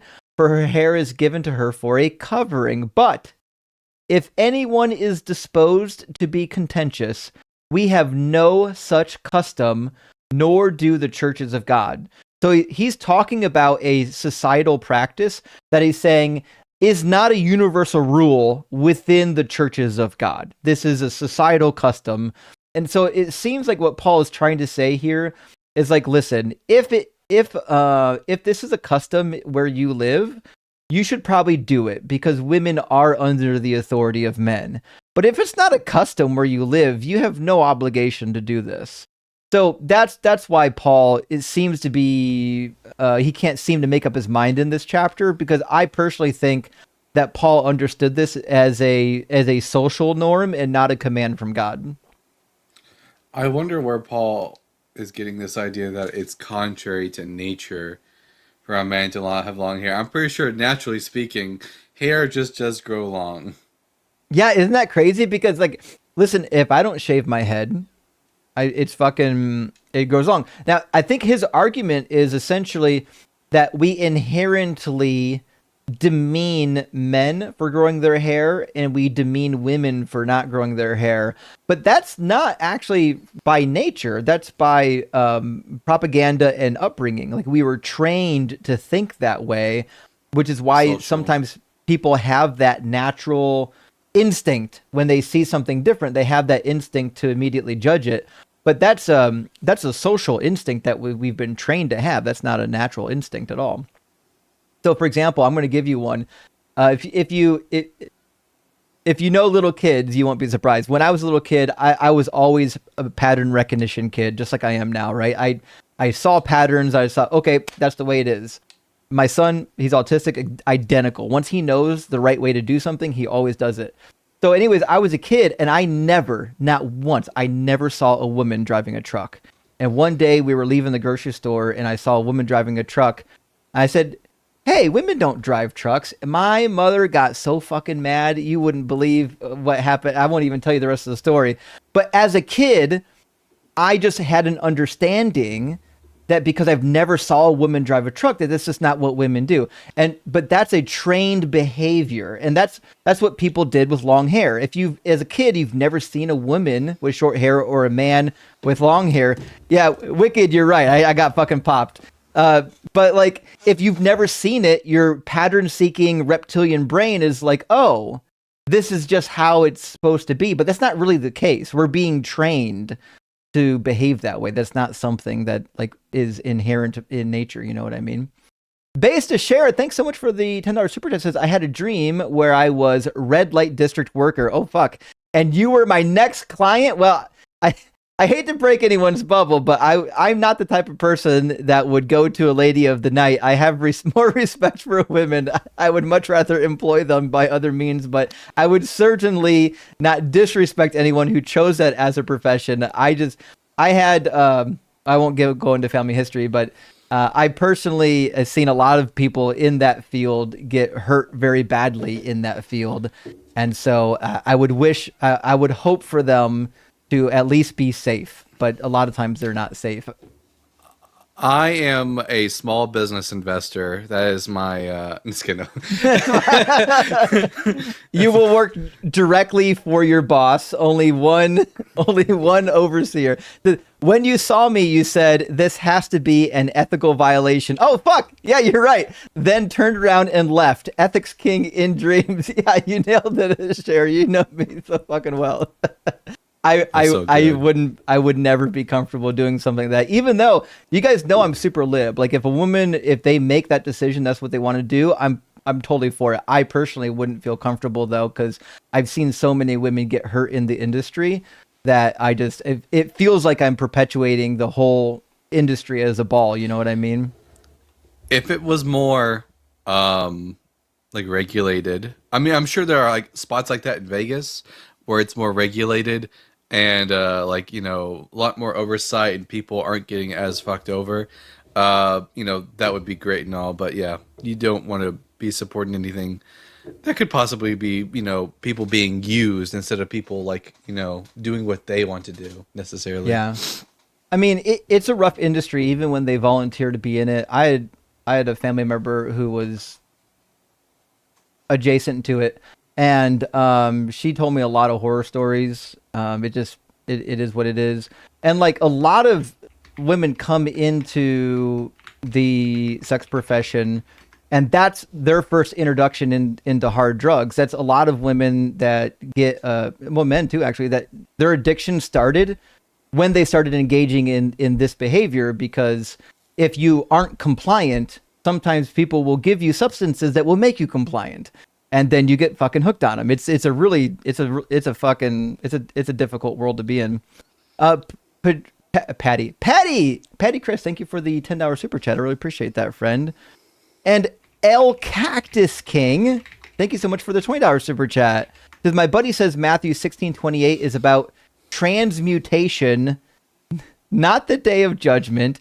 I wanted a little bit of help on this verse to explain it's a big flop from Jesus.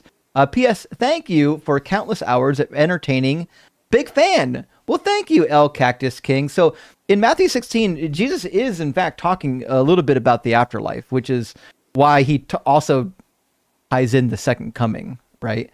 So let's grab it real quick, and we'll dive in a little bit on specifically verse 28. I'm pretty sure what they meant to say was transfiguration. It's about the transfiguration, not the transmutation.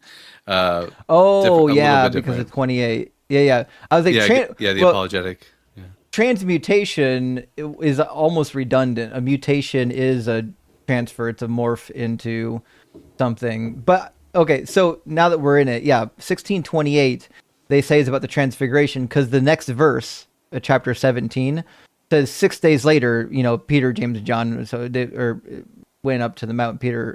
James, went up to the mountain with Jesus, and he was transfigured, so on and so forth. But the reason why that's bullshit is because 27 and 28 are talking about the same event, and it's not the transfiguration. It says, "For the Son of Man is to come with his angels in the glory of his Father, and then he will repay everybody for what has been done." So this is the judgment. "Truly I tell you, there are some standing here who will not taste death before they see the Son of Man coming in his kingdom." There's no reason to believe that 27 and 28 are talking about two different events. It bookends the paragraph. The Son of Man is to come. Okay, what happens when the Son of Man comes? Well, he's going to come with his angels and fucking deal out justice. And then when it says they will see the Son of Man coming, it's the same event. These are not two different events. And Jesus didn't come from anywhere in the transfiguration. When Jesus is coming, the Son of Man is coming. He's coming on the clouds. This is a reflection of Daniel chapter 7. Gets repeated dozens of times in the Gospels. The coming of the Son of Man is when he comes from heaven, and it only happens once. There's not a going up on the mountain that precedes the coming of the Son of Man. And trust me, going up on a mountain is not the same thing as coming with the angels of heaven. If anything, the transfiguration were people coming to him here on the earth, not the other way around. Words actually fucking matter. This is actually really important. And as usual, apologists don't know at all how words work. So it is what it is. All right, I'm going to grab my buddy Chris. Chris, Welcome to the place where we suppress truth in unrighteousness. I hate it. Oh yeah, I'm sorry. I hate it. I hate it when that happens. Good morning. Hello. Good afternoon, man. I don't even have my stuff together. Hello. How are you How you doing, been, Justin? buddy? Thank you for having me. Absolutely, you're always welcome. I wanted to mention. I was just kind of in passing, and I saw your show topic about the treatment of women. And this week we had an interesting topic. And what I was arguing was that secular humanism is, in general, overall, more moral than Christianity. And I had a Christian caller who doubted that. Well, you can't say all of Christianity. And I'm like, well, can you name any Christian sects that treat women equally? And you can't really. You'd be hard pressed to name one. And by our standards, even the person who called, equal treatment of women is moral. Non-equal treatment of women is immoral. Therefore, by his own standards, Christianity is less moral than secular humanism. Yeah, I always, when I do the debates on these topics, I try to not say things like secular morals are better, because to me that's like my opinion. You know what I mean? That's right. It's all subjective. Exactly. So, yeah. But you're doing it right. You start with where the guest is. If the guest believes that treatment of treating women as equals is moral, then you can say, okay, we agree there. We have the same subjective opinion. Let's see what the text says. And the text, unfortunately, doesn't say anything positive. It really doesn't. It really doesn't. And one of the things I don't really understand why they really want to latch onto the word objective, and they just can't stop. Why can't their God have subjective morals that change from place to place? I know what they're saying. It's a objective place, a singular place from which the morality is coming from, but they're trying to make the argument that it's unchanging, and it's so easy to prove that it's not. Anyway, that was one of the things I wanted to mention. Yeah, go ahead. No, I completely agree with you. One thing you could do is walk them down the Euthyphro dilemma that Plato laid out via Socrates, where he basically gives the philosophical argument for objective morals. He says, listen, when the gods make commands, are those commands moral because God made them, so God uttering them makes them moral? Or are they moral because of something outside of the God, where God can only tell you to do what is moral? Because if that's the case, then it turns out that these objective laws, God is bound to them. Like, he can't choose to disobey them, right? So, but that would limit the power of the God, right? And also, we have no evidence that there's a moral code independent of God. It seems like all of our moral codes seem to come from God's commands. So that's a really good dialogue to dig into, to demonstrate to Christians that you can't have objective morals unless you want to believe that your God is bound up by something more powerful than himself. One of the things we've been getting a lot is this notion that, Christianity is peace and love and all this stuff until you get into it. And this is kind of an example of it. Christianity is whichever religion, if you will, but Christianity is all about, hey, we're good, we're love, we're peace, we're all this.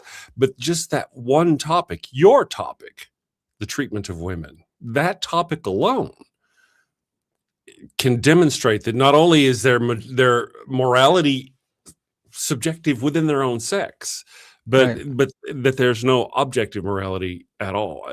And even if they try to bring in, of course, that's not the argument I try to have. It's just where it tends to lead. And I appreciate the advice. I wrote that down about Plato and the argument. That is awesome.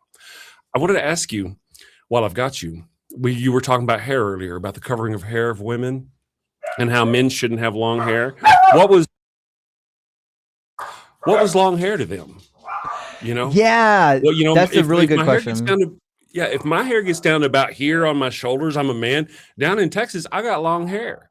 But, I'm in the real world, I'm a guy and I can go a long time without getting a haircut. Before long, I'm a little raggedy. So I'm just kind of curious, by their standards in that day, a man having hair like Jesus in the images that you always see. He's got long hair. It's not a high and tie.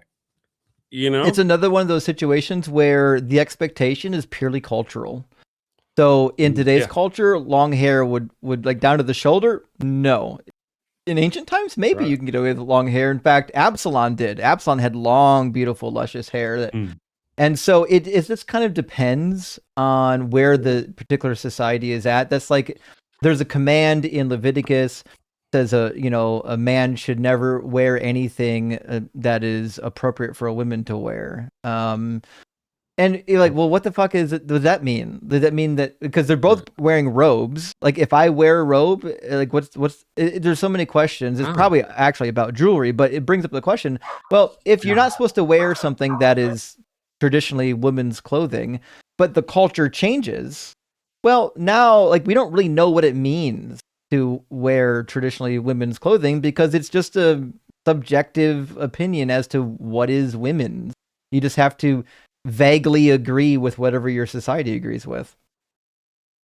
Yeah, gotcha. It's interesting how those people there being so just the way they described it, short hair, long hair, without actually telling us what they thought long hair was. And that leaves it by the culture following to determine what they think long hair is. Exactly. Or what they think short hair is. I think that's fascinating. I had never thought about it that way. That's because whoever wrote this book was too short-sighted to think that society would change.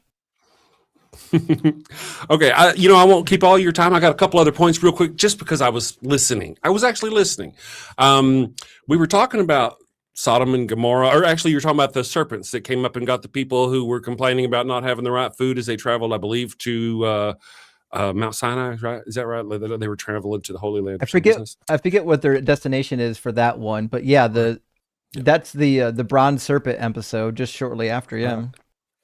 So I found an interesting thing that they have. There's this thing called legworms. They're this, they are the parasite. You get them from drinking water that has the larvae in the water, like bad ponds or whatever. And they'll get into your body and they'll get into your leg. They love leg meat. They'll grow there. And then when they sprout out of your leg, they can be up to 1 meter long. And there was this conjecture that that's possibly what they experienced was the legworms, and that's how they wrote it down. You can even see them in ancient art from like the 14th and 15th century. If you look up legworm in art, you'll see it where it's like this huge long parasite coming out of somebody's leg. It gets so big and then it pops out their leg.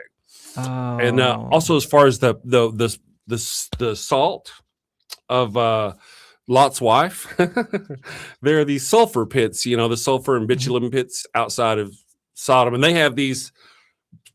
How they can turn what you see that's natural into something and make it into a story about how she was turned into a pillar of salt or whatever she was turned into. And whenever you go just outside of Sodom, there's this area where it looks like pillars of salt or these things, and how they found those stories. Very interesting. Very interesting. Yeah, I mean, the story was obviously designed to explain those natural phenomenon.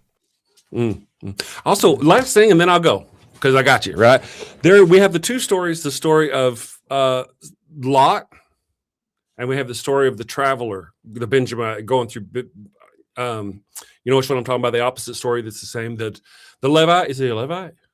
He's going, and he's yeah.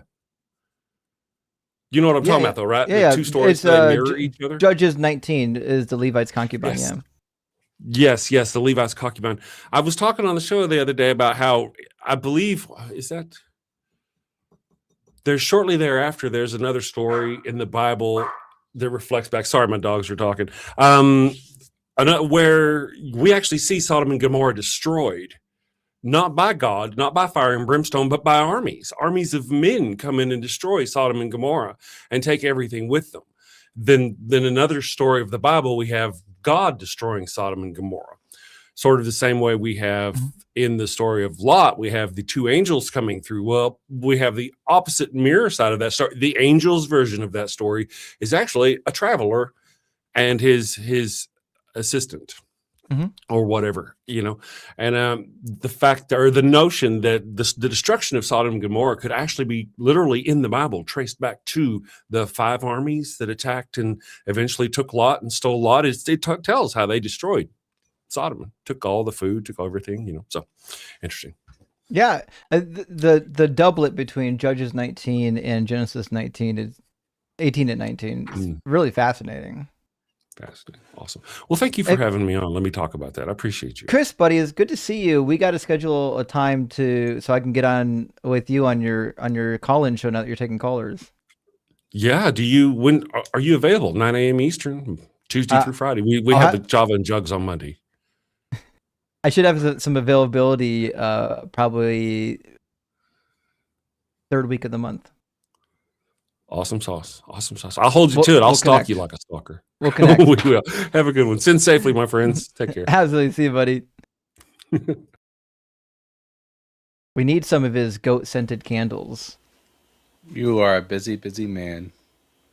It's one of those. I am really busy, right? It's just my schedule's kind of overloaded at the moment, but at least I don't have any moss growing under my feet. All right, let's get Megara from our TikTok queue and hopefully get some dialogue. How you doing, Megara?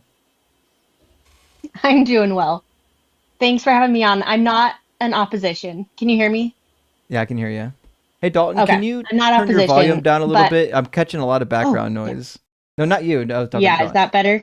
Yeah, I can hear you. What's in your mind? Okay. I just have so I'm ex-Mormon. Grew up in Mormonism 32 years of my life, but I just wanted to bring the counter argument just in case you do get a Mormon coming in here and trying to give their apologetic theology, whatever, of why God doesn't hate women. Because they'll bring up their doctrine of Heavenly Mother, that like there's both a male God and a female God. Interesting. Yeah, but what doesn't get talked about is that theology all comes because of polygamy, essentially. Right, And yeah. Joseph Smith teaching polygamy, right? So but they just don't talk about that. if they allow men to have many wives and they don't allow women to have many husbands, it's already inherently problematic. Exactly. It's already uneven. But it's only been the last, how many years? 10 years?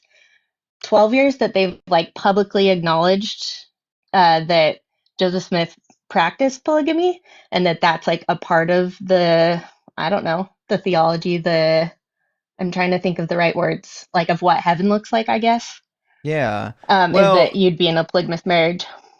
But also in Mormonism, women typically can't even get divorced or unsealed. Once you get sealed to your husband, you're fucked, aren't you? Pretty much, yeah. You have to get permission from the first presidency, the prophet at the top that they believe in. But the other point of inequality that nobody ever thinks about is that the Mormons also may say, no, it's equal. You can't get into the highest heaven unless you're married. So that's somehow egalitarian, whatever. But what if you don't want to get married?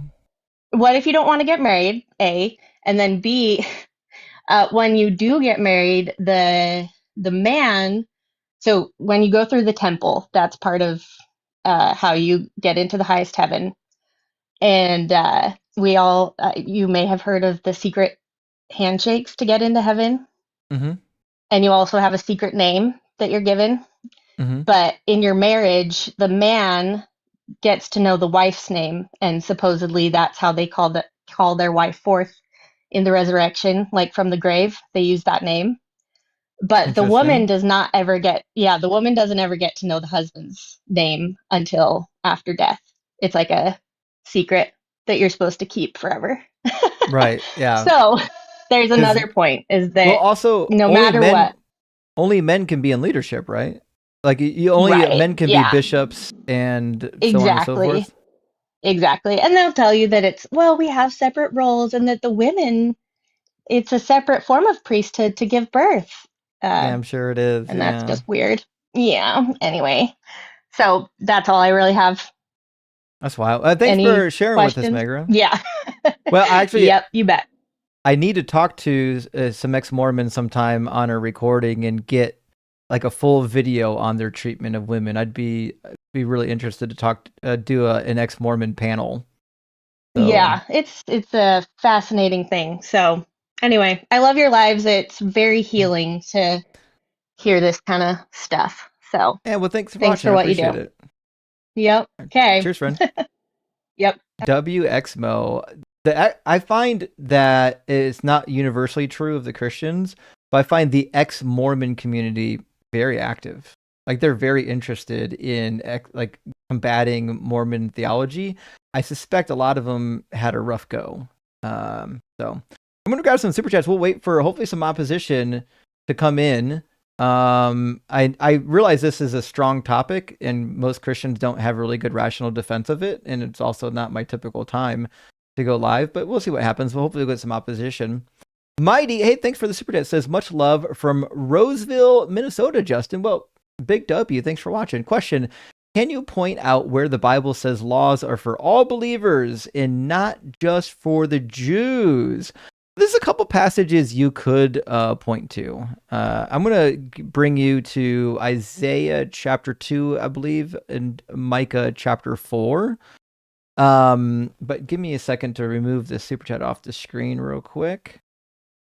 So there's a couple passages that would lead you to believe that the laws are both eternal and also that they're eventually going to be for everybody. You guys have already heard me talk about how the laws are eternal and how long they're supposed to be followed and all that stuff. So let me go in and do the other part of that, which is why the fuck would we think that these laws are going to go past the nation of Israel? Let's actually, Isaiah 2 is a good one, but let me go to Isaiah 60 first, actually.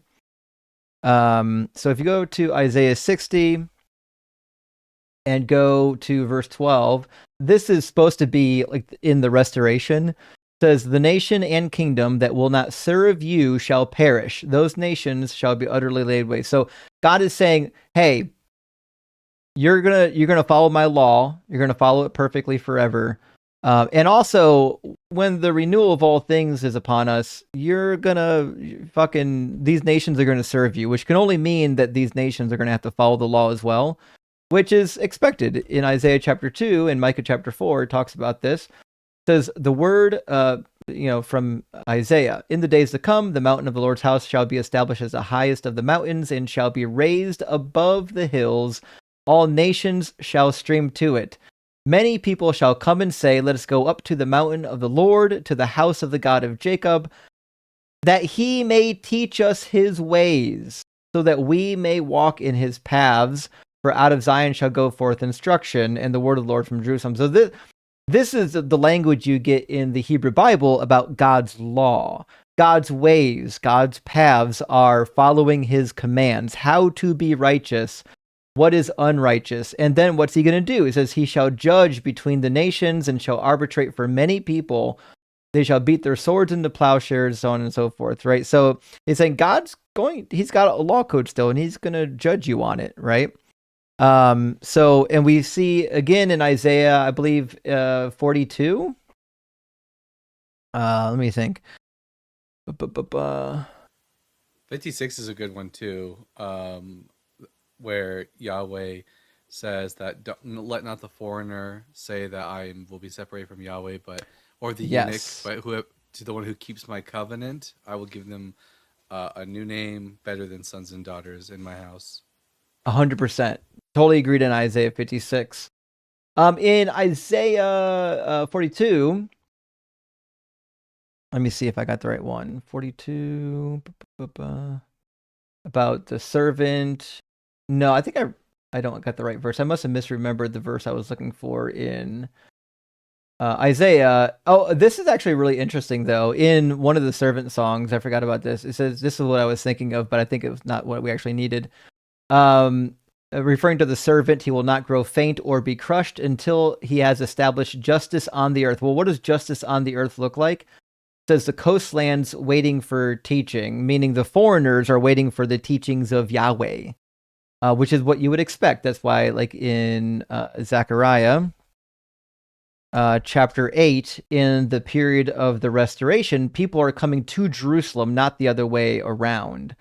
So it says, thus says the Lord of hosts, in those days 10 men from every nation of every language shall take hold of a Jew, grasping his garment and saying, let us go with you, for we have heard that God is with you. So like the ultimate picture is literally about people coming to the nation of Israel, to Jerusalem, not the other way around, not the law being supplanted by anyone else. But also you can go to like classic messianic passages like Ezekiel 37. We talk about Ezekiel 37 a lot, but look what he says in the later portion about the Messiah. My servant David shall be king over them. They shall all have one shepherd. They shall follow my ordinances and be careful to observe my statutes. Well, what fucking ordinances or statutes are we talking about? There's no new ones. Jesus didn't give you any new statutes. This is clearly not talking about Jesus. They shall live in the land. All of this is exactly what the Hebrew Bible predicted. They shall live in the land that I gave to my servant Jacob, so on and so forth. So if this is what's happening when the Messiah comes, then that means they're still going to be following the law. Well, I mean, what laws are we talking about? Well, I mean, we could literally just go to Jeremiah 33 and find more of the same. In Jeremiah 33, we found a really interesting messianic passage. There we go. Almost there. There we go. 14. The days are surely coming, says the Lord, when I will fulfill the promise I made to the house of Israel and to the house of Judah. In those days and at that time, I will cause a righteous branch to spring up for David, and he shall execute justice and righteousness in the land. So this branch of David is the Messiah. And it says, in those days, Judah will be saved, Jerusalem will live in safety, and this is the name by which it will be called, the Lord is our righteousness. And then listen to this. For thus saith the Lord, David shall never lack a man to sit on the throne of the house of Israel, and the Levitical priests shall never lack a man in my presence to offer burnt offerings, to make grain offerings, and to make sacrifices for all time. So when the Messiah comes, they'll still be doing the sacrifices and offerings. And if the nations are joining Israel, if they're going to Israel to seek out the Lord, they're going to be participating in the sacrificial offerings, which is why, exactly as Duncan, I almost called him Dalton, his real name. That's why in Isaiah 56, we hear and see that the foreigners will be doing blood sacrifices on the fucking altar.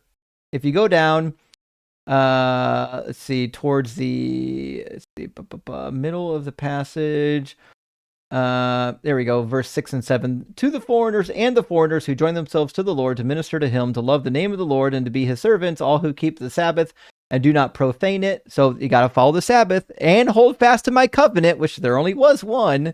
These I will bring to my holy mountain and make them joyful in my house of prayer, and their burnt offerings will and sacrifices will be accepted on my altar. So the vision for God is that they're going to bring sacrifices and offerings to Israel, just like the Israelites did. And we see more of this in the last chapter, in chapter 66 of Isaiah. So there's just not a good path forward for thinking that, the Bible teaches in any place that the law is going to be going away and that foreigners shouldn't follow it. In fact, Numbers says that there's one law for the native born and the foreigners. All right, I'm going to read one super chat and we're going to get our next guest in here. Carstang, hey, thanks for the super chat. It says, Best God in Show by NoFX, give it a listen. I haven't heard NoFX in a long time. I don't think I know that song.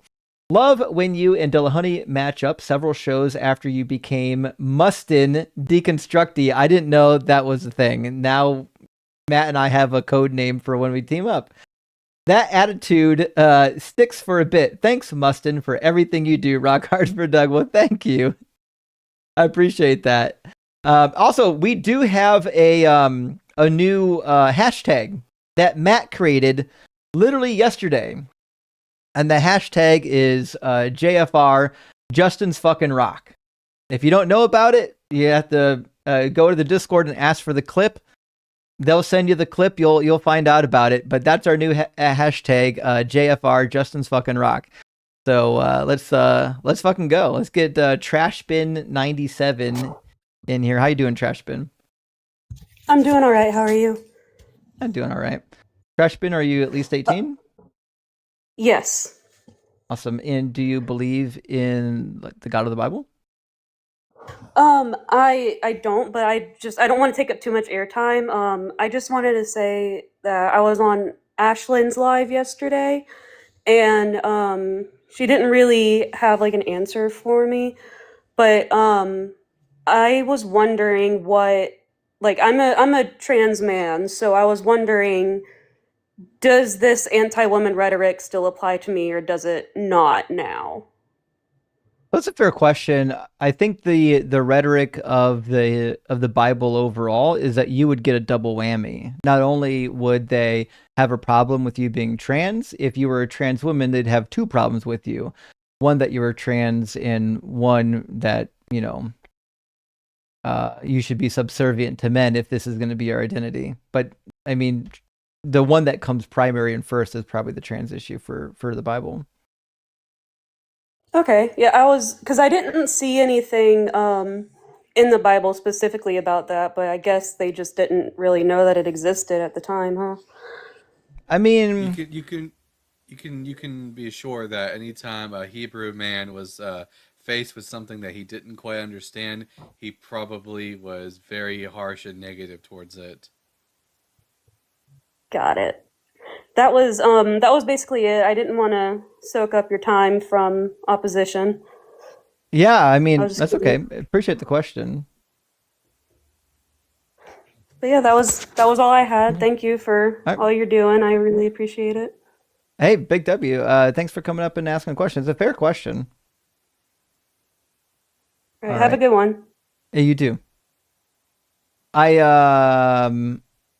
You know, I'm shocked by the amount of Christians that get really bent out of shape over the trans issue. When I was a Christian, I didn't lose any sleep over it. It's a weird thing to get hung up on, isn't it? I think it's because it's mostly Christian men who get bent out of shape over it, and it's because it makes them question their sexuality because they realize how many women they're attracted to that don't, that aren't cis, and it makes them super insecure. And you know what? I'm glad they're insecure. They need to Yeah. just pull their shit together and realize it's okay if you're attracted to a trans woman. Women are women, dude. Come on. Yeah, that is true. All right, we got another guest waiting to get in on the YouTube queue, so we'll get the guest in. I don't know the guest. I don't know if it's opposition or not, but we'll find out in a second. Is it, the text is really small? Is it Philippe? No, Philip. Philip. Okay, Philip. Hey, thanks for ringing in. Are you at least 18, and do you believe in the Bible God? Yes and no. So I'm curious to know, like, when it comes to the law, like, does Jesus ever deny it, or is it entirely just a Paul thing? It's entirely Paul and the Book of Acts. So Jesus doubles down on the law on every occasion. So if you go to my favorite example obviously is Matthew 5:17 through 19, where Jesus says these words. Give me a second to get it on the screen. There we go. Concerning the law, do not think that I've come to abolish the law or the prophets. I have come not to abolish, but to fulfill. For truly I tell you, until heaven and earth pass away, not one letter, not one stroke of a letter will pass from the law until all is accomplished. Therefore, whoever breaks one of the least of these commandments and teaches others to do the same will be called least in the kingdom of heaven. But whoever does them and teaches them will be called great in the kingdom of heaven. So according to Jesus, if you want to be great in the kingdom of heaven, you got to follow these laws. So I don't know what else we could take from that. Yeah. Well, I mean, that was basically everything I came to ask about. So yeah. Sure. I would also point the rich young ruler. Jesus says something interesting. A certain ruler asked him, "Good teacher, what must I do to inherit eternal life?" Jesus said to him, "Why do you call me good? No one is good but God alone. You know the commandments. You shall not commit adultery, you shall not murder, you shall not steal, you shall not bear false witness." He replied, "I have kept all of them since my youth." So, okay, good. That means you're going to be in heaven, bro. When Jesus heard this, he said to him, "There's still one thing lacking. Sell all that you own and distribute the money to the poor, and you will have treasure in heaven. Then come and follow me." So Jesus says, listen, in order to get eternal life, you got to follow the commandments. However, if you want treasure in heaven, like if you want to be like high up in the pecking order, then you've got to do all this extra stuff. But like the baseline stuff is following the commandments. Oh yeah.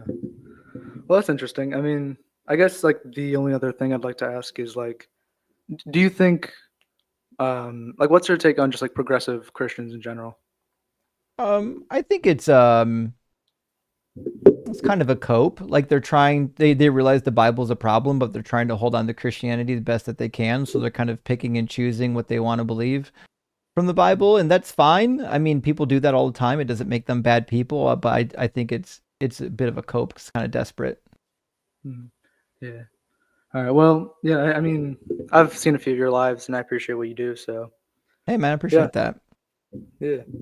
All right. All right, cheers, friend. Cheers.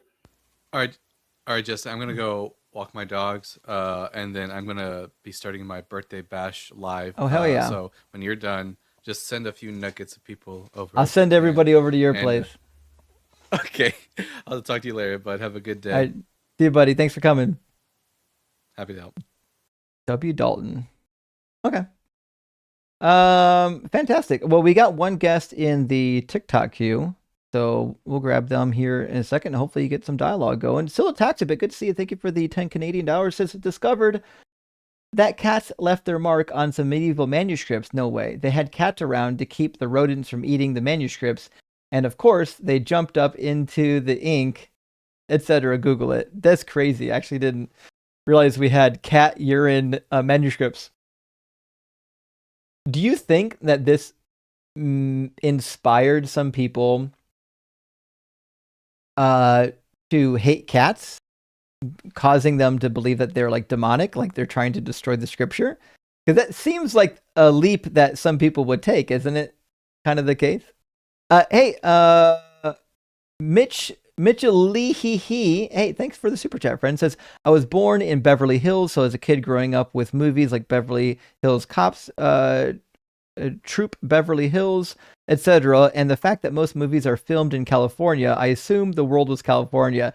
Yes, exactly what I was saying earlier. Yeah, like when we grow up and we only see one thing, it's easy for our brain to associate that with, oh, this is just how things are, and it shouldn't or couldn't be another way. Totally agree. And Gina, hey, thanks for the super chat. Says, when I go back to see my parents and go to church with them, I still wear a head covering. So glad I got out. Oh, that's so painful. I hated going to churches with head coverings. I actually knew this evangelist once. He was charismatic, but he was against head coverings. And he would visit other people's churches and run around pulling head coverings off. He was fucking wild. If he got to speak at a church with head coverings, he was pulling head coverings off. A really fun guy. I think he was Italian, immigrated to America. But anyways, yeah, head coverings is super repressive. BVP, hey, thanks for the super chat. Said, love the channel. If Paul's writings are the earliest New Testament, how much might they have been a factor or influence to the writers of the Gospels? Rock hard for Doug. Well, my personal opinion is that they weren't. My personal opinion is that the Gospels, whoever wrote them, were largely unaware of Paul's writings. And I think that's why we have so much disagreement between Paul's writings and the Gospels, because they didn't have them to reference, or else we probably would see some editing to bring them into alignment. For example, the long ending of John seems to be an edit to bring, the long ending of Mark seems to be a long, fuck me, my words, I'll try this again. The long ending of Mark seems to be added to put it in alignment with the Gospel of John that has Mary Magdalene going to the tomb by herself. Whereas you don't see that in the other Gospels, certainly not Mark. So the long ending of Mark adds that tidbit in, trying to clear up the contradiction, and it came after the Gospel of John was already published. So, like, if they note, it's possible that they'd be correcting each other, but we don't really see Paul in the Gospels correcting each other. They're just disagreeing. Like, even Matthew corrects Mark. In Mark 2, Jesus says Abiathar was the high priest when David ate the showbread, and when Mark retells the story, he's like, no, the fuck he wasn't. Let's leave that bit out. All right, last super chat. We'll get Screaming Silence in here. Thank you for the super chat, Kings. It says, grew up overseas to missionaries and then became a leader in NAR. Started deconstructing 10 years ago. We brainwash ourselves into Bible making sense. I watch all the time to help reset my thought patterns. Thank you. Well, thank you, King, for supporting and letting me know. It is hard. when you grow up in it, it's hard not to feel like you've been brainwashed, because you basically have been brainwashed into this religion. And that's how they keep people in it, is by doing the brainwashing. So, all right, let's grab Screaming Silence here and see if we can get some dialogue. How you doing, Screaming Silence? Good. Sorry to sound like a broken record, but yes, I'm over 18, but I'm also someone that's deconstructing. Sure. What's on your mind?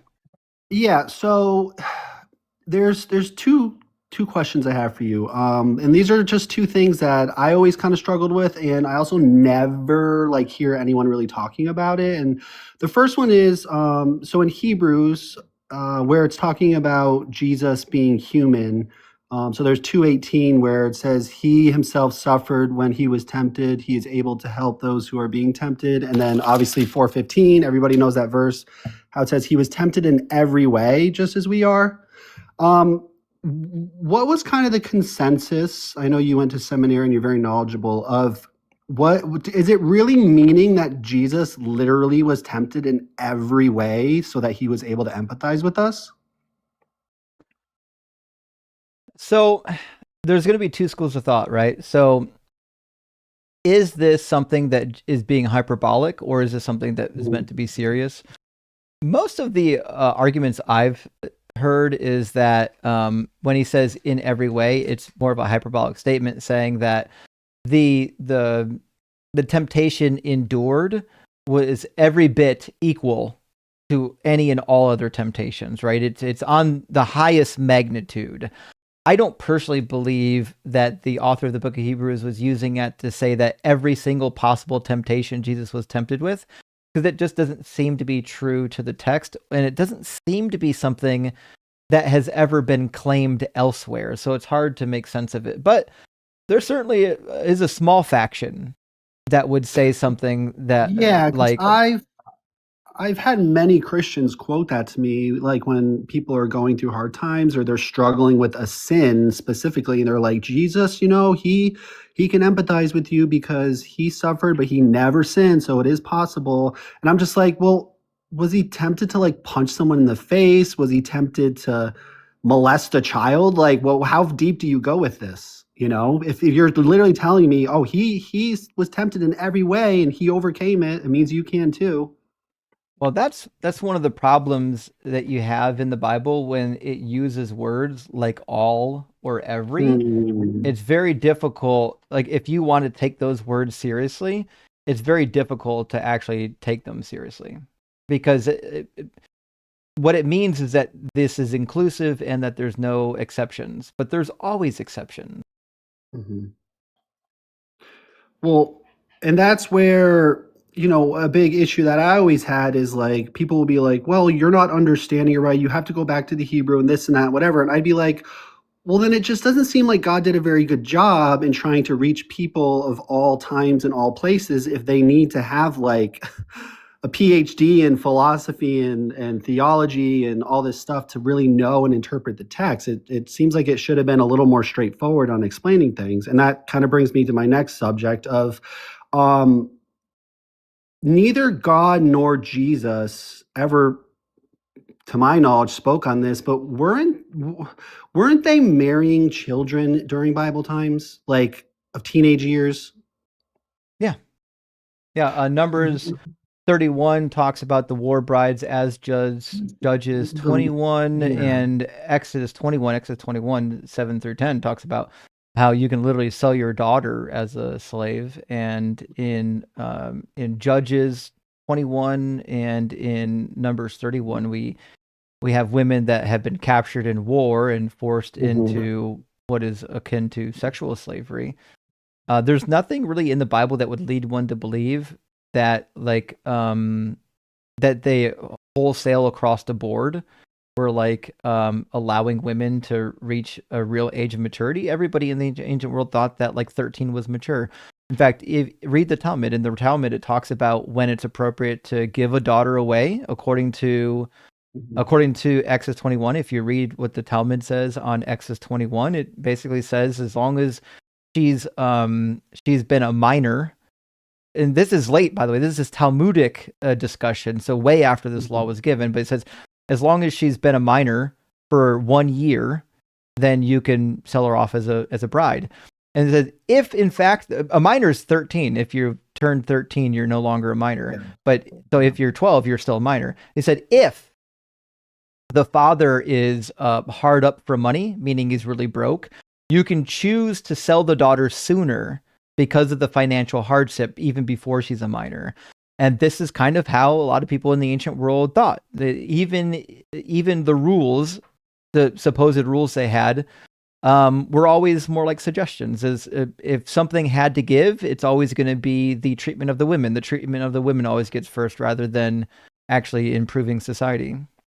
Well, this is always my source of contention when Christians say that there's objective morality, and when I ask them, is it okay to marry, and I don't even go with saying like have sex with a child, but is it okay to marry a teenager? And they say, no, it's not, like 13, 14, no. I go, okay, well, the Bible doesn't say that. There's nowhere in the Bible, and even like Jesus didn't say, hey guys, like stop marrying kids. Like don't do that. Mm-hmm. I've never ever had a Christian be able to defend it. And honestly, they always get very angry when you bring it up. Right. It's true. Well, is this something that was discussed? I mean, because that's what really interesting to me, because I have 2 pastors in the family, and whenever I try to speak to them about some of this stuff, they just kind of like get very upset with me and why try do to you end speak it. to them about this? I want to make myself pretty clear on this topic. I've talked about it a lot. It's not your responsibility to deconvert your friends. When they're ready to ask you the difficult questions and actually listen to you, they'll come to you. You don't have to force it on them. It usually comes up because when we're together as family, or one of them's pretty young, close to my age, he's 40. They always say like they're praying for me, and they invite me back to church, and then we just end up getting in discussions. I mean, part of it is because I was like really, really abused by my parents, because I'm like sorry to hear that. believing. Yeah. And it's caused a lot of, like, I even have health problems because of it, because it was just like for my entire childhood being severely spanked like every single day of my life. So there is like a source of contention where when people are still trying to push that on me, I end up having to get into debates about things. And that's the kind of what part of me deconstructing right now is just trying to work on. So that makes more sense. Yeah, and I literally haven't spoken to my parents in 3 years, because the last time I spoke to my mom, she told me that she would give up a relationship with all 5 of her children if it meant keeping her relationship with God.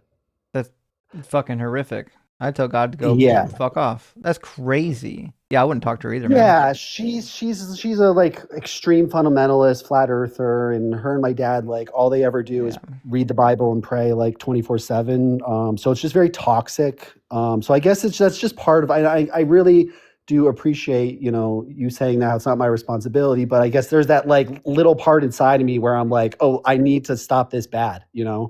Yeah, I get it. Yeah, if you're in a situation where it's toxic and also they're like forcing it upon you, then yeah, but especially if they're as I hate to say this about your parents, but as unkind and unpleasant as you're describing them, maybe yeah, you go out of your way to give them a hard time on it. Like the people in my life, my family they would never judge somebody for not being a Christian. Very kind about it. But yeah, if they were the opposite of that, then yeah, I would cook them on the Bible so hard. Well, and the reason this conversation came about is because they essentially told me I didn't love my fiance because I was living with her and we weren't married, because I was disrespecting her as a woman, going about it in the way that God had not like ordained. And so I couldn't love her because in my heart, I know that it's wrong to be sleeping with her and we're not married. So they're mind readers now. Well, yeah, and this is the whole thing. This is why I really like John Cohen too. I found him a couple months ago because my whole thing is I never really truly believed. I always like stood on faith because I was raised in it. I was told it's the truth. I was told this is what's right. And whenever it came down to my struggles, I would always say like, I don't believe. I can't make myself believe. And I had always said that my whole life. And they would just say, well, that's why you have to have faith. And that's why you have to have faith. And it just got to a point that as I got older, I was like, I just can't do this anymore. You know, I can't make believe anymore because it's just, I'm living a fake life. And it was extremely, extremely hard and difficult. And that's why, you know, I think sometimes like, just, I don't know if this was like this for you as well, but it's making it hard for me to even have relationships with my friends who are Christians because I know deep down truly like how they feel about me and probably what their intentions are of having their relationship with me. Was that a struggle for you, or is that something you still maybe deal with? No. So my friends, I didn't keep friends that were like that. Like even when I was a Christian, if they were that judgmental, they wouldn't have been my friends. So no, I didn't experience any fallout with my friends group when I left Christianity. But I'm also, I mean, the reason why I am so weird like I am is because like I've always been willing to cut out people from my life that are toxic. And if you're in my life and you're making my life toxic, I don't need you here. Just fucking no contact, block them. Yeah, that's hard. It's hard for me. I have done that, but it is very difficult because you're more loving and caring than I am. Well, I'm an empath. I'm an extreme empath. Like, and I know like deep down that the only reason people hurt people is because they're either hurting or broken or unhappy and everything. So I always like give up my safety because I want to ultimately help them. But then I ultimately get really hurt. And that's part of like where I'm deconstructing. I'm trying to figure out like those boundaries and, you know, it's extremely, and this is what's so frustrating about every time I hear Christians saying like, have you talked to a secular therapist about this yet? I did when I first was stepping away, but unfortunately, she was one of those people who was like, there's not really any right and wrong. There's just whatever you feel like you want to do is what we're going to work on. And that didn't really work for me, you know, if that makes sense. It was kind of like whatever I said, she was just going to like go with. And I haven't had another one since because it, you know, it's a very expensive and a lot of investment. But I've been thinking about that. Sorry to interrupt, but I just want to point out that there is a website, the Secular Therapy Project. I would suggest looking into that. It has you got to sign up for it and everything, but you can put in like your location and you can pull up like multiple different secular therapists in your area. And so you can find one that works for you. One of the biggest things about therapists, you know, is finding one that you can work well with, that you jive well with. And so I would suggest maybe, you know, finding another one that works well with you. What was the name of that again? I'm going to write it down. It's the Secular Therapy Project. It's run by Recovering from Religion. And just to add on to that, Recovering from Religion has a channel in our Discord server, the Deconstruction Junction Discord server. So if you're struggling with your deconstruction and you need someone, you know, to talk to, you can reach out right through the Deconstruction Junction Discord server. Okay. Yeah, I Joel and Mezzo gave that to me. I'm just not, I've never really used that what's it called again? Discord. So it's kind of confusing to me. Where do I find that on there? It's the deconstruction. Yeah, if you go to it's in my bio. Is it in your bio as well, Justin, the Deconstruction Junction Discord server? It's in my bio. I got a short link to it as well. It's tinyurl.com/DZ Discord. Pretty easy to remember. And when you join, there is a tutorial for people who have a little trouble finding their way around on Discord, and it'll teach you it's a really simple tutorial that'll show you how to work your way around the different channels. Okay. Yeah, no, that's one of the reasons why like I've talked to Joel and Mezzo and John Cohen and stuff, because it's been really like I'm dealing with so much at once, because like is very, very toxic and traumatic for me. And I also went through like a breakup at the same time, and like a lot of different things. And I, what's it called when you feel like there's no point to life? That belief. Nihilism. Yeah, I've been dealing with nihilism so bad, like in the past year, and it's really starting to affect me because even though I didn't really have that like full belief when I was in Christianity, I still like feel like it gave me like purpose and whatnot. So not having that has kind of made me just feel like, okay, well then I don't know what does matter. Does anything really matter? And I'm dealing with like that nihilism, and it's been a really struggle for me. Yeah, I mean, these are things you really need to talk to a professional with. If I learned anything from my biblical counseling classes, is that I'm not a therapist, nor am I qualified to be one. Like Yeah. I can answer basic questions, but at some point you do need to talk to an actual licensed therapist with like an education in dealing with these issues. And I realize you probably had a bad experience with your last one, but they're not all like that. There's some good ones out there. I know them personally. Dr. Joe is one of my favorites. She's actually seminary educated and has a PhD as well, and she does the therapy, and she's also affiliated with Recovering from Religion. Okay, great. I really appreciate you guys taking the time. It means a lot. Yeah, sure thing, man. I'll I know definitely you're look in a into tough it. you're in a tough spot right now. So join the Discord. There are people there that can Okay. help. We'll get you to a place where you'll find somebody that can help you with some of these problems. Thank you. I appreciate it a lot. Yeah, sure thing, man. Cheers. Crystal, thank you for remembering that. I actually forgot about that as we were talking. I'm so glad you came up to remind us. No problem. But what if I just hung out with you for a little bit? I don't hang out with Crystal, you very often. you're always welcome to hang out with me. Awesome. Then I'm going to hang out and listen to you cook some Christians. So today's stream ends at 6. So whoever is next in my guest box needs to be opposition. I love talking to other atheists, especially if you're struggling with your deconstruction. But these are debate live streams. I do Q&As. I already did 2 of them in like the last couple of weeks. I'll be doing another one very soon. So please, if you're in the guest box and you're not opposition, you're going to make everyone cry and you're going to ruin all of my live stream stats. So love you, but I got to be ops. All right, let's get Carl Newson in here. How you doing, Carl? Hello. I'm good. How are you, sir? Doing good. Thanks for asking. Carl, are you at least 18? Yes, sir. Awesome. And do you believe in the Bible God? I do. I was wondering if I could ask you a question.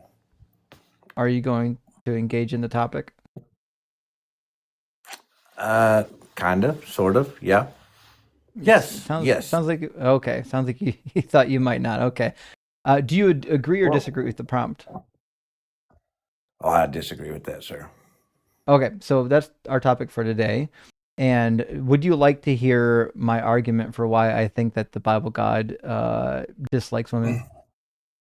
Well, I was hoping to ask you a question, and I don't want to waste your time. I know you want to have your time talking to someone. So mine kind of goes with it, but probably not what you want to talk about right now. So maybe I could talk to you later. But yeah, I'll leave that up to you. If you want to hear my question, great. If you don't, that's fine too. Well, I've been live now for 2.5 hours, and I haven't had a single piece of opposition yet. So I'm hoping to find one before I end the stream. Okay. Yeah, so it's your call. We can try again later, or if you want to stick strictly to that one question, then that's fine. Yep, we can talk later. Just doing the topic, but I'll be back tomorrow on the main topic, and call in tomorrow. Sounds good. Appreciate you. All right, cheers, buddy. Oh, at least he was honest with us, right? Okay. Well, we've got another guest in the YouTube queue waiting to get in. John, hey, welcome in, buddy. Hey, yeah, I think I recently got quote unquote cooked by Courtney, quite possibly. I had a Courtney come up and try to cook me on whether or not Mary was raped, and then it ended up with her yelling at me that I'm the actual rapist because she tried to portray like the relationship between me and my wife as a power imbalance where I'm Yeah. raping my wife all the time. That's got to be Yeah. the same person. Mm-hmm. Yeah. Yep. I guarantee it's the same person. Gets unhinged when the arguments doesn't work, and then goes around lying about it later. Oh yeah, I really pissed her off though because I kept muting her and I just kept talking and she just mute, and then I finally blocked her. So hopefully I don't have to run into that again. Well, we'll see. She is interesting in that after she creates a nuisance somewhere, she typically doesn't come back, but she will tell everybody about how she cooked you. So, but let's get well, this is not a real person. The person in the YouTube guest box with the name Anal Inspector. I realize that this would be a funny joke. I'm a real person. If you were 12. You might be a real person, but you're not a serious person. I am a serious person. Yeah, I don't think so. I'm a proctologist. How old are you? 32. I'm a proctologist. Oh, really? Where do you go to med school at? UW, Seattle. Oh, so you're actually a proctologist? You're an ass doctor? Yes, sir. Okay, fair enough.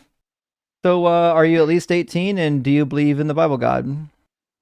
32. I'm 32, almost 33. Yes, I do. I'm a Christian. Okay. And do you agree or disagree with the prompt? I disagree. Okay. And so you think God's affinity and or treatment of women is good?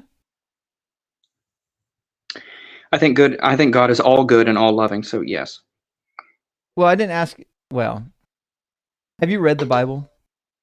I have, the entire Bible. Sure. Do you think that God thinks women or men are equal?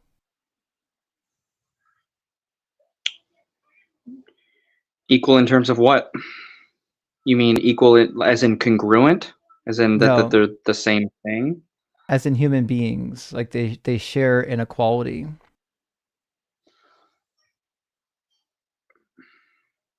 I think it's a loaded question. I think that what matters is what matters is Crystal, I really do you think think that it's was a loaded question? Do you think it's a loaded question to ask if you think are you equal to your husband, Crystal? On what No, basis do you I compare men? don't think that was a loaded question. Yeah, And to say, proctologist. like, are they equal? And then he says, like, in what way or whatever? Equal. All the ways. Yeah, Well, that's so what I was if I going to can- say is all the ways, yeah. Well, if I can, I am kind of curious as to what the loaded part is because, like, just a very simple demonstration is like if I were to ask you, anal proctologist, proby guy, when did you stop beating your wife? Like that would load the question up with this assumption that you started beating your wife or something like that. So, like, that's the loaded part. What was the loaded part of what Justin said or asked you rather?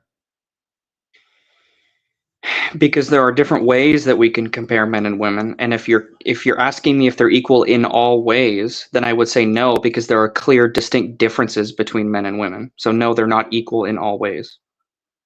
Okay, it seems like you answered the question fine that time.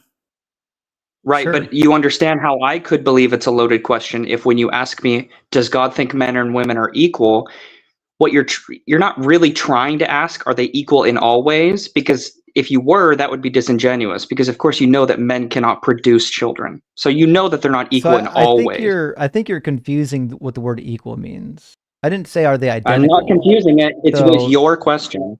It's actually not. So I'll explain it to you. So the word equal is a quotient. It's an operator in mathematics and programming. It's a value based operator, right?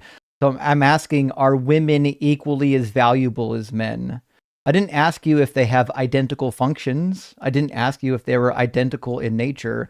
I asked you, are they equal in value? Equality is a value judgment. Do you believe that women or men are equal in terms that they require the same amount of value placed on them? The very first time that you asked me, you did not ask, are they equal in value? You just asked, are they equal? You didn't add the value part. I don't need to. The word equal is an Oh, okay. evaluative Okay. So operator. I'm just supposed to assume what you're asking me. You're supposed to know basic English is what I'm expecting. No, you're So, supposed to just communicate properly. just to help the anal proctologist out over here, I thought that you were meaning, like, do they have the same atoms? Like, do the same atoms comprise both men and women? And I totally get where proctologist anal probe guy is coming from. Yeah, it makes perfect sense. The word equal is a very difficult one. I remember learning it in like the second or third grade, probably. Who knows? Okay, so So are they equal in value? So yeah, are they equal in value? Yes or no? Is value subjective? Well, it is. Yeah. Okay, well then it doesn't matter. It actually does, because if your God See, has why do I have to step into? Fucking crazy that you won't let me talk. It does matter, because if it's subjective in your worldview, it's subjective to your God's mind, not mine, right? So if God says that they're of the same value, then it just means that God's opinion is that they're of the same value. Now, obviously, when we're talking about value, we're going to calculate value differently. Every human being probably has a different idea of what value is.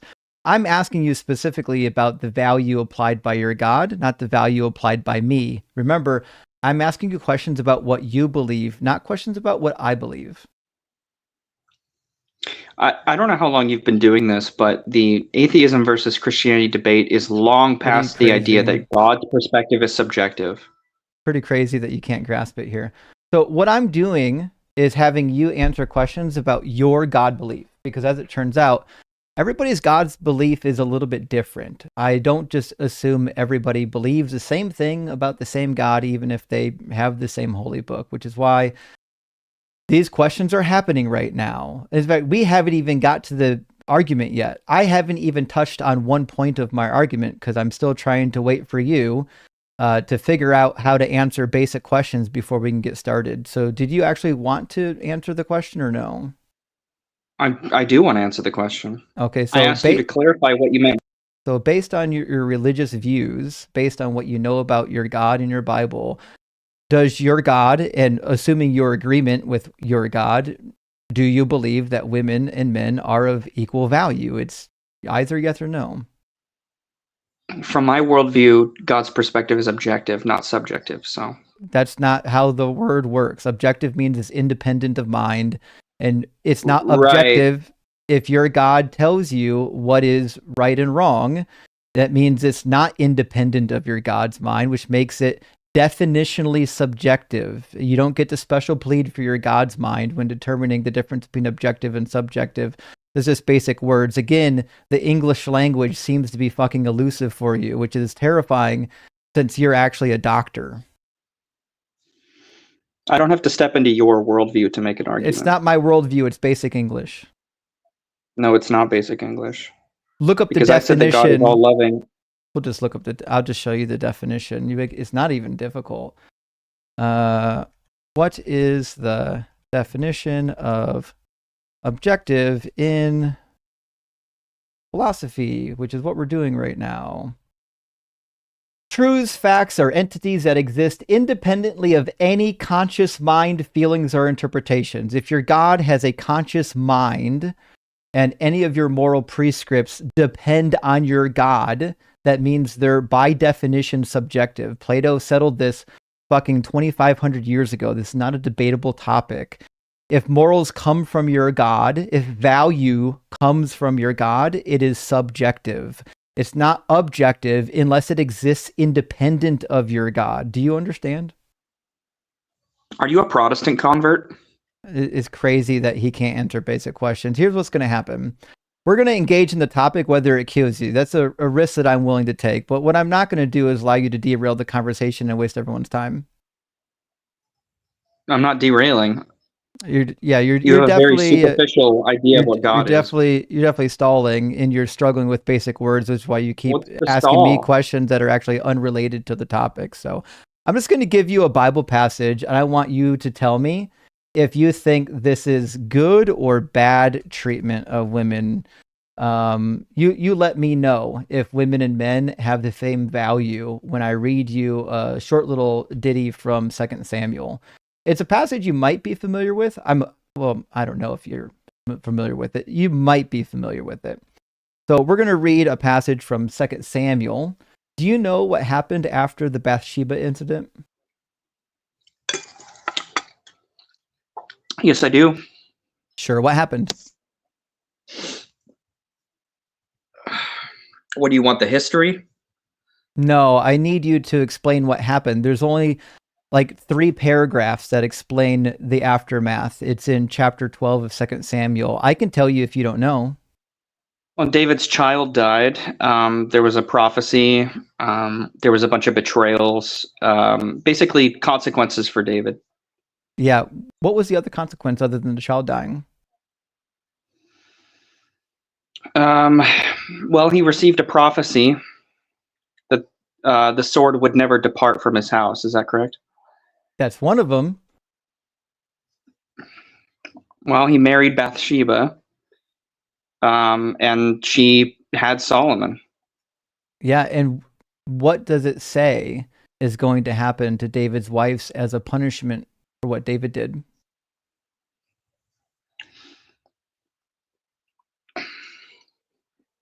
What's going to happen to Bathsheba? His wives. You know he's got more than one wife, right? Yeah. Okay, I'll read it for you. It says, "Thus saith the Lord, I will raise up trouble against you from within your own house." That's Absalom. You already knew about that. "And I will take your wives before your eyes and give them to your neighbor. He shall lie with your wives in broad daylight, for you did it secretly, but I will do this thing before all Israel in broad daylight." So the punishment is that some of David's wives are going to get sexually assaulted.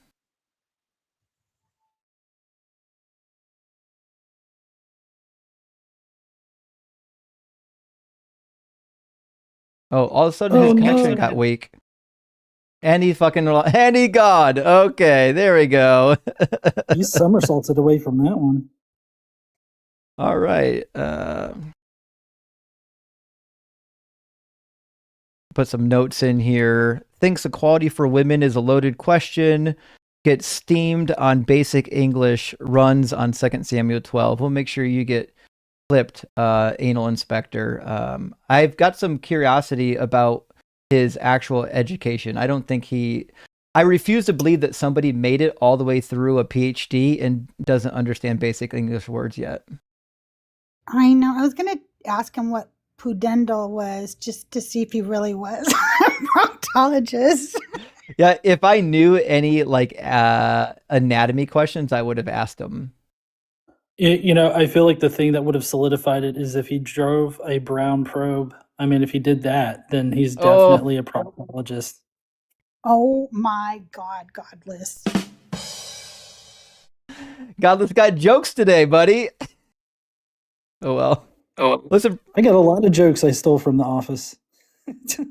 Dude, I haven't watched The Office in ages, but I watched the entire 10 seasons twice now, and there's always something new that I missed the last time. It's a really good series. Have you seen the UK Office?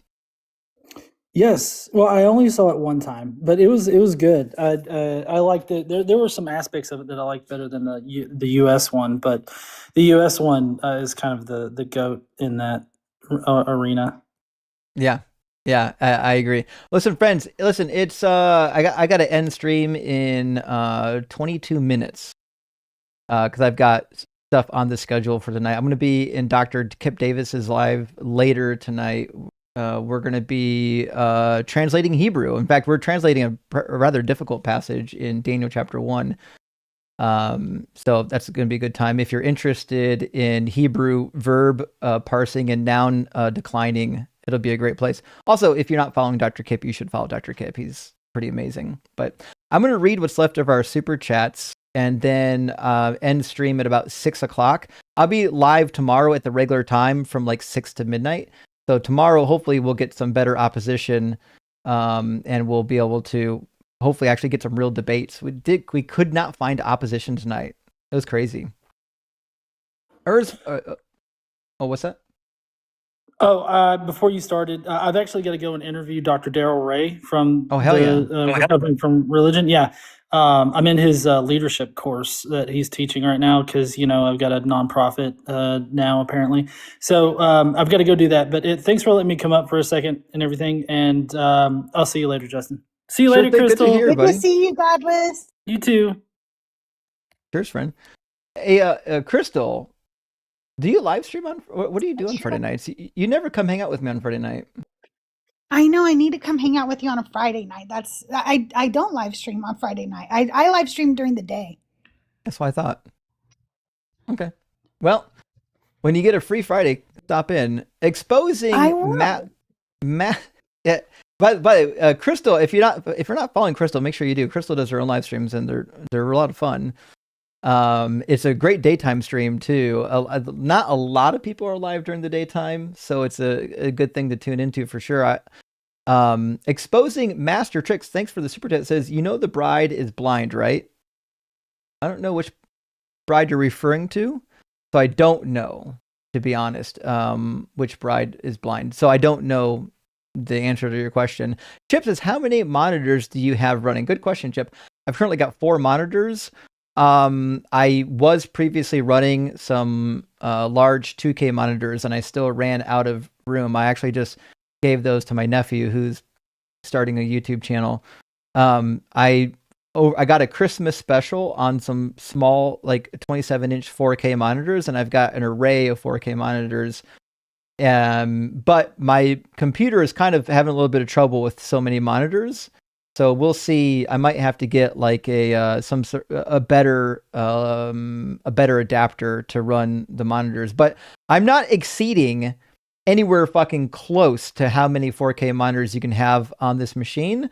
Like I can have like theoretically up to like 32 of those things. So I don't know why it's struggling with only 4 of them. It's just Crazy. I know. It doesn't Could you make any imagine sense. trying to keep track of every chat at the same time while you're debating, while you're doing your soundboard? No, it's crazy. Yeah. I don't know if people realize what all is involved into hosting a show that's going to multiple platforms and taking guests from multiple platforms. There's a lot of shit happening like in the middle of these debates. They do not understand. They do not understand how much people who stream have to learn new software, how they have to update things, how how one company updates their software screws up your whole stream. They have no idea. The mic issues that, it's a thing. There's a lot. Hey, Adam, thank you for the super chat. Says, interestingly, the founder of Hinduva or Hindu TVA, Hindu nationalism, oh, that's the name of it, was an atheist. I didn't know that. That's crazy. So this is a guy who invented Hindu nationalists as an atheist, or did he become an atheist after he created the notion? I'd be curious to find out. And Moose, hey, thank you for the super chat, says, you're a first century thief being crucified. Can't get any worse, you think. Then this guy on the next cross starts reciting shitty poetry. Yeah, that is good. Unbelievable reference to Jesus calling out Psalm 22. Ticity, thank you for the super chat. Says WYR, don't know what that means. Philbro son or words don't mean words daughter. Let me look up WYR. Meaning of W. Sometimes I wonder if the abbreviations is why I don't get the joke, or if it's something else. Or WRY. Sorry, no, it's WR. Fuck me. W. Okay.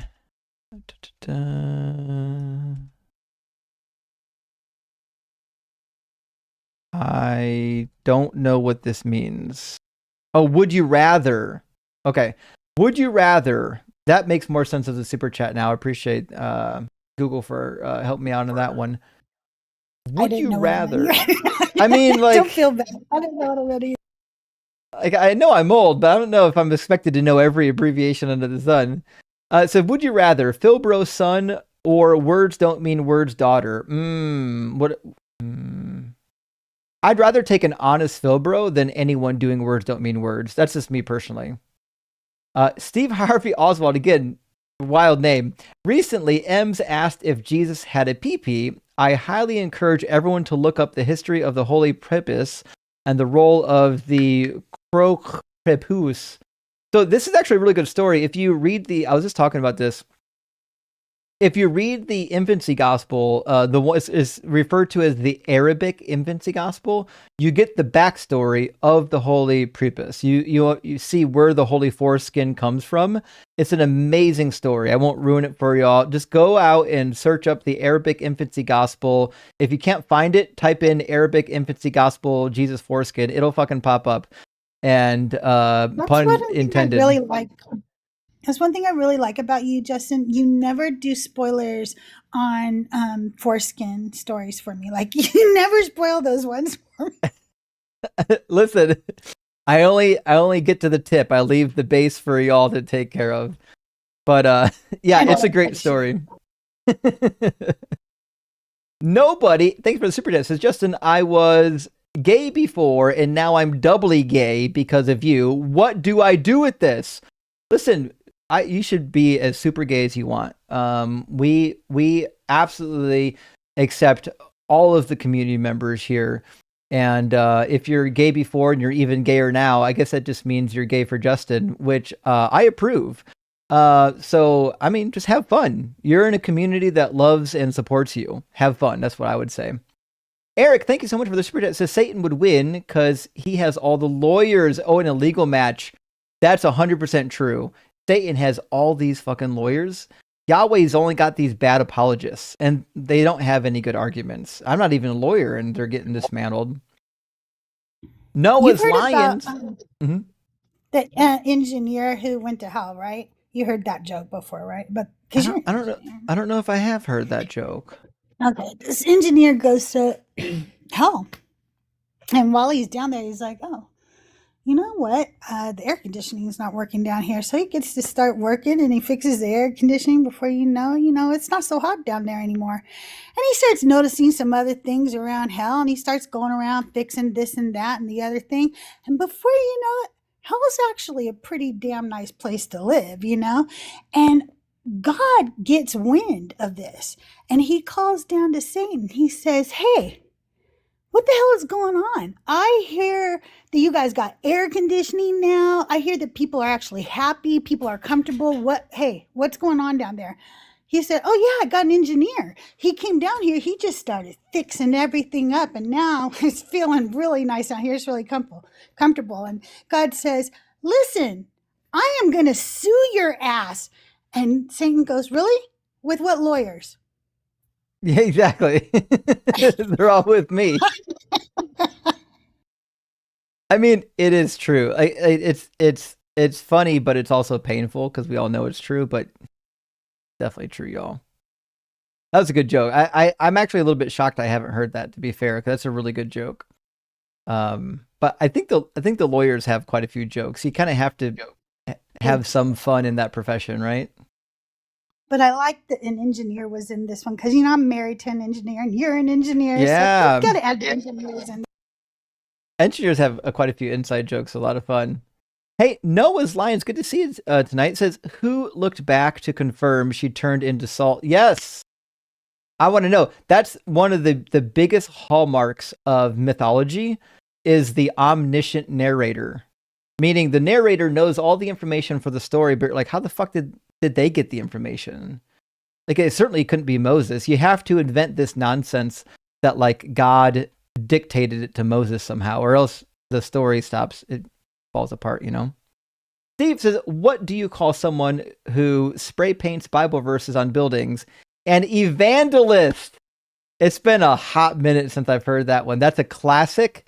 I love it, Steve. Thank you for bringing up a classic. Evangelism, I haven't heard in a while. There's another parallel to that one that people used to say, what do you call it when somebody scribbles the Bible verse on the inside of the bathroom stall, like the John 3:16 on the inside of the bathroom stall? It's a evangelism, yeah. Same joke, though. It gets rehashed a couple times. Utopian says, prayed to 100+ gods as a Hindu, but after discovering you, I'll only be praising Doug. LOL. Hell yeah, that's what I'm talking about. We got another one Another deconvert in the books. Let's fucking Hell go. yeah. You know Doug's my rock, so you know that. Absolutely, Doug is. Yeah. W Doug. Inglaba says, your stalker here. Well, you can stalk me. It's fine. Is your book ready on the prophecies? It's not. I apologize. I am actually working on it, y'all. It's gonna be a huge fucking book. It's gonna be a reference book too. So it's big. I'm sorry. I didn't think it was gonna take this long, but it's taken this long. Mike A, thanks for the super chat, buddy. Says, hey, Justin, first super chat. Well, thank you so much for that. I really appreciate that. For adding to Doug's eyes suggestion, why not make them out of brass and say it came from the knowledge of the KJV?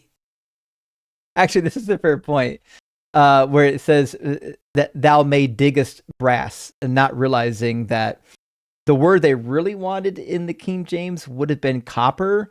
It wasn't impossible to make a mention of brass at the time period, but we know that brass is an alloy, and the original text probably was about copper. It's a long debate. Like, long and short of it is, yes, there's a passage in the KJV, I believe in Jeremiah, that talks about digging brass, which you can't dig for brass. You can dig for copper, but you can't dig for brass. So that's what the joke is all about. Fair point. I'm glad you actually knew that. And Trent says, uh-oh, Chris is here. Now we are really going to run afoul of the Lord. Rock hard for Doug, and fuck ice. I agree with both sentiment. And yeah, Chris came to say hi. I don't think he could stick around to do any debates, which is fine, because it turns out we couldn't really get a debate tonight, other than that last goof that ran. And Roy, thank you for the $2 super thanks. And Texas Panhandler was with us. Good to see you, buddy. So I had a dream that I was working the red light district and I had no clients. So it was more like an average day for me. Actually, I know a lot of people that would actually agree with that notion. And still in Texas, I once fell asleep at a red light and had a dream. Well, it's not quite the same type of a dream we're talking about, but I mean, both will land you in prison if you're getting caught. And Oppo, thank you for the super chat, friend. I recently heard a certain donkey messianic apologist make the claim that the line of David went through Mary, and they tried to use proto-evangelism, Gospel of James, as evidence. Well, that's ridiculous. So there certainly is in the infancy gospel or the proto-evangelism of James, which is an early Christian work for sure. It talks about how Mary came to be, how it came to be that she was with Joseph. It's a really cool book. It explains the perpetual virginity of Mary. It explains how she got married at age 12 and had Jesus at age 13. So there's a lot of good information in it, but also it's not fucking canonical. So first of all, it's not canonical, which the only people that would ever care about this are the Catholics or maybe the Orthodox. So that's a problem. The other thing is that the Bible just disagrees. Like, if you read the literature on the genealogy of Mary, from Eusebius and others, like the genealogy shows up, just not in the Bible. So the Bible both go to Joseph. If you go to Luke 23 or 3:23, it clearly tells you that this is a lineage of Joseph. So it doesn't actually matter what's in the infancy gospel of James, because the Bible tells you. It says Jesus was about 30 years old when he began his work. He was the son, as was thought, of Joseph, and Joseph was the son of Heli. So Luke is giving you the lineage of Joseph. Joseph is the son of Heli. That's who we're talking about here. Matthew, same thing. Go to Matthew chapter 1, and it's clearly about Joseph. So it says, Jacob, the father of Joseph, the husband of Mary. So Joseph's father in this passage is Jacob. So both of these lineages are lineages of Joseph. They just happen to not match. I was so glad the first time I heard you talk about this, because I always just believed the apologetics that one was from Mary. I never really realized that it just said it right there. Yeah, it's just right there in the text. That's why, like the greatest weapon against Christianity is just reading the Bible. You know what I mean? Bobby, thank you for the $5 super chat. Says, what's the book you recommend to learn about the creation of the historical New Testament? This would be a little bit outside of my wheelhouse. There are some books on it, to be sure, and I've actually recently purchased some of them with the intention of putting them on my reading list. I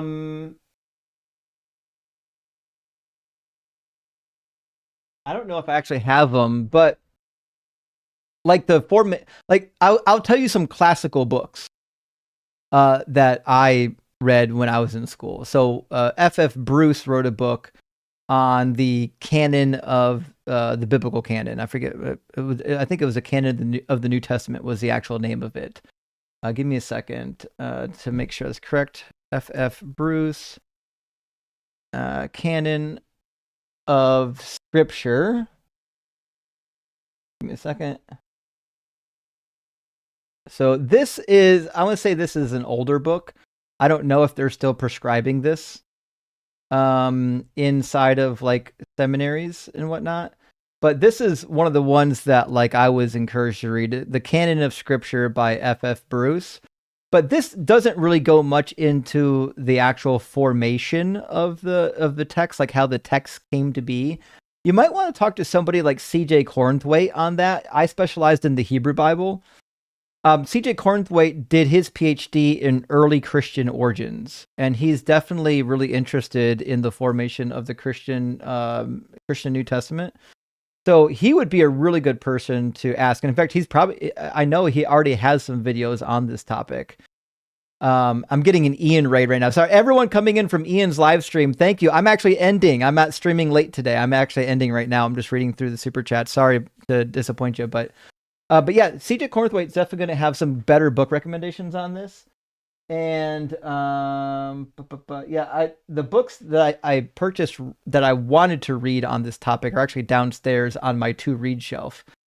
So I can't even give you those names. This is a topic that I am actually still learning about, because when I went to school and I did textual criticism of the Hebrew Bible.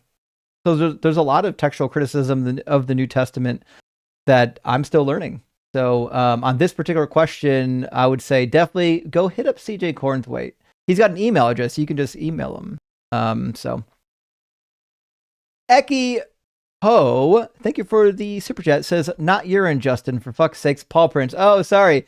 The way your last super chat read, it sounded, or whoever said that the cats were damaging the Bible manuscripts, I just assumed you meant by like urinating on them. Paw prints should wipe off, unless they're in wet paint. You know what I mean? Sorry about that. And Afra, hey, thank you for the $10 super chat. Says, had a convo with a mega family member. Sorry to hear that. Romans 13, 1-2 means Trump is appointed by God. And everyone who resists him are going against God. Also, those verses don't apply to Hitler. Beyond frustrating. Yeah. These people are beyond frustrating because they're imbeciles who haven't thought through any of their viewpoints rationally, right? So if disobeying a leader is disobeying God, then you're exactly right. Then you shouldn't have disobeyed Hitler, right? The reality is, Paul said that nonsense, if he even said it, because he thought the end was coming right away. If you read 1 Corinthians chapter 7, he's like, hey, the world's about to fucking end. 1 Thessalonians chapter 4, he's like, hey, some of us are going to be alive when Jesus comes back. The dude thought the world was ending, so he's like, hey, don't fuck it up. Just chill out for a little bit.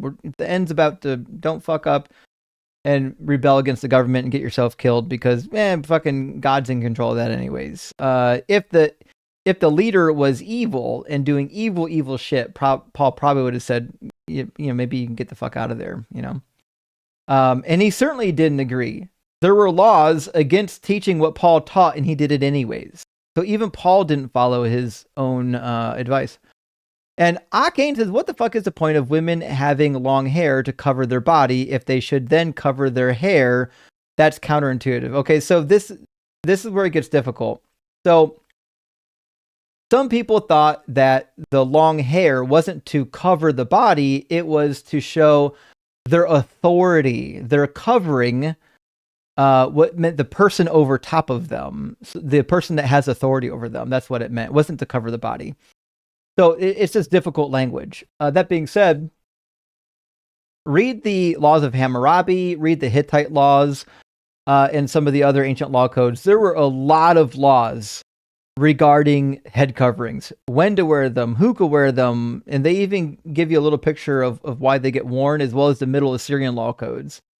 That will give you a better idea of what the fuck these head coverings were all about. It had nothing to do with covering the body. It was about covering a symbol of authority. Also, it was true that by the time you get to the period of the Greeks believed that the hair was a quasi-sexual organ, and that altered why some people wanted women to wear hair covering. So in 1 Corinthians chapter 11, Paul also says that women should have their head covers in church in case the angels take notice of them. Meaning, it could sexually charge the angels. We could have a fucking Nephilim session again, right? So that's part of the problem. Is once they get to this point where hair is a quasi-sexual organ, then it's confusing. The head covering notion gets modified slightly. But this is true, guys. Look this shit up. There are ancient Greek writings that talk about the hair as a sexual organ because they believe that women's hair was hollow, and it actually created like a suction effect. So when a man put his seed into a woman, the suction, this fucking crazy, I know, but this is all, you'll find this in medical texts. The suction of the woman's hair would help the seed enter the woman and cause her to become pregnant. This is really what they fucking thought was happening. They didn't know how the human body worked. And so, yeah, Men will rules put in their dick in anything, Justin. I know. You have a bun in your hair? I must. rules concerning hair during the Greco-Roman period was wild because they had a view of women's hair that was slightly different, say, than some people of the ancient Near East. So, and it does play into possibly there's a notion that this is why sometimes women who were harlots got their heads shaved to prevent them from getting. It's just guys, people in the ancient world didn't know anything. That's why the god of these books are insane. Lucor, hey, thanks for the super chat. Says, does 1 Timothy 3:2 imply that polygamy is generally okay, except for men sinking to become deacons? Maybe you should do. Does God condone polygamy someday? That's actually a fair question. So I know that the passage you're referring to, it's when picking out a deacon, the rule in most English translations will say something like a man of one wife, but that doesn't actually seem to be the case. If you go into 1 Timothy 3:2, there's a case to be made that that's not really what it's saying. It's not saying that a man can only have one wife. In fact, if I remember correctly, not that long ago, let me think on this. I think not that long ago, I believe even Dan McClellan made a video on this.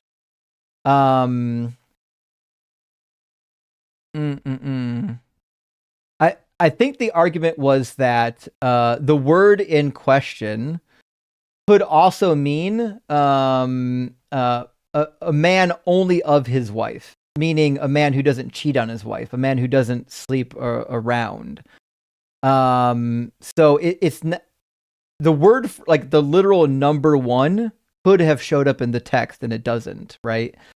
So it seems to be that the adjective we find in that passage is saying a man that isn't sleeping around, not a man that only has one wife. And that's how I would read it too. And also, the rest of the Bible seems to condone polygamy. Like there's no passage ever that condemned it, and God specifically allowed it.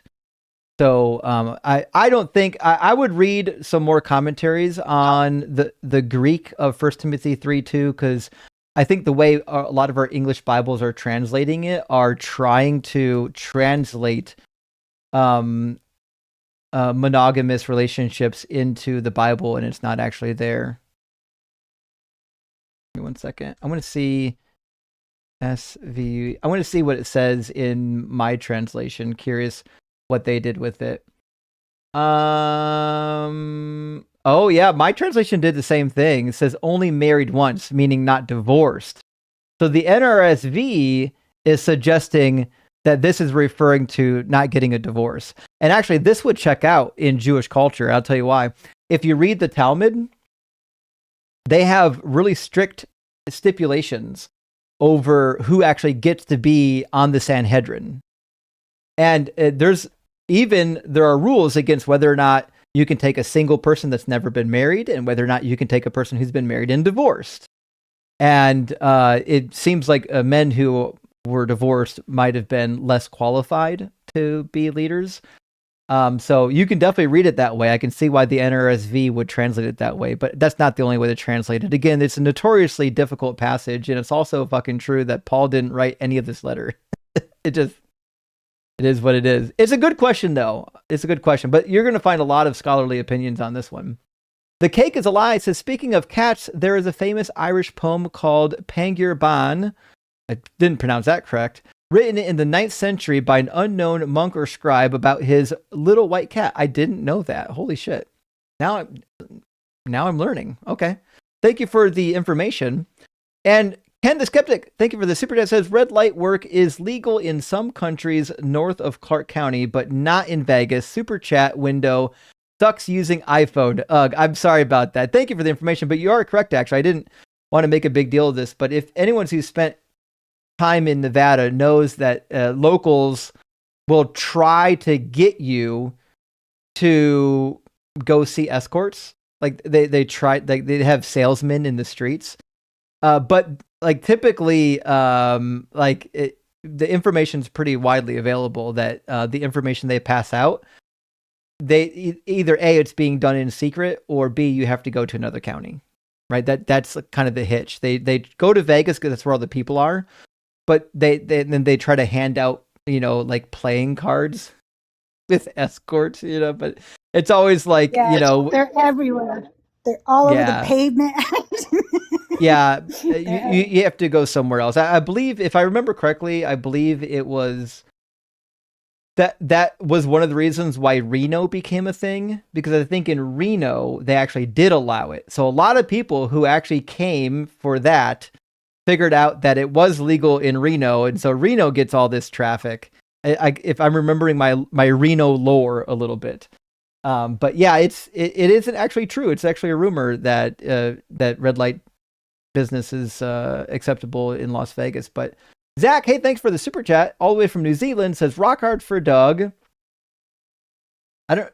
What's JFR? Oh, JFR's our new one. Yes, thank you. I already forgot. Jesus, Justin's fucking rock. There we go. Thank you. And rock hard for Justin's fucking rock. I love it. That's a perfect use of all of those hashtags. And Chris, hey, thanks for the super chat. It says, Justin, would or have you done a stream on the topic, no one really wants a biblical marriage? No, I don't. But I would, to me personally, there's a huge loophole there, or a huge problem, which that there's a lot of fucking men that do want a true biblical marriage. They want to be able to demean their wives. They want to be able to have multiple wives and dominate them. That seems to be something men. So I would alter that. And plus there's a lot of women that have been socially pressured to desire that kind of a situation. It's really weird. Evan Rock, hey, thanks for the super chat. Says original baby paster 1598 Nicholas Demont Chalons, France, lured children into his tailor shop and murdered them, ground them into meat patties and ate them. That's fucking horrific. Oh boy, now I gotta Google this guy. Nicholas. That is fucking horrific. Now I have to Google him. I mean, he might I'm Googling him too. He might give me some suggestions for the live stream. Also, apparently he has a nickname, which is the Werewolf of Chalons. That's pretty wild, actually. Thanks for that, Evan. I appreciate that. And Space Lord, good to see you. Since the Doctor has been chasing wisdom all his life, but alas, wisdom is faster. I think the doctor was pretty slow, to be fair. He came up upset. He was already mad when he got here. Pyro, hey, thanks for the super chat. Says, so his job is staring at a mirror all day and calls it proctology, staring at an asshole all day in the mirror. Well done. That's good. Well done. Proctologist catching strays even after he ran. Green Hat Fencer, thank you for sending out a DZ debate gifted membership. I appreciate that. And Dr. Fudge, speaking of proctologists, says, I've been rocking this username for over a decade. That doctor does not represent me. P.S. Not a real doctor, but I am a real Fudge. We actually did have a conversation about your name before. But yeah, that proctologist is giving everybody a bad name in the ass community, and I won't stand for it. Side, good to see you. Thank you for the super chat, friend. Says, glad to see you back. Please take my money. Well, thank you. I really appreciate that. I'm happy to be back, although I am ending stream, but tomorrow we're doing a typical Friday night stream, and it's going to be hopefully a barn burner. We'll see. Friday night usually is kind of off the chain, so we'll see about that. Rachel, thank you for the follow-up super chat, says, no opposition because religions do not care about women. True. Well, not only that, they don't care, but also they fucking know it's true. They're just okay with it.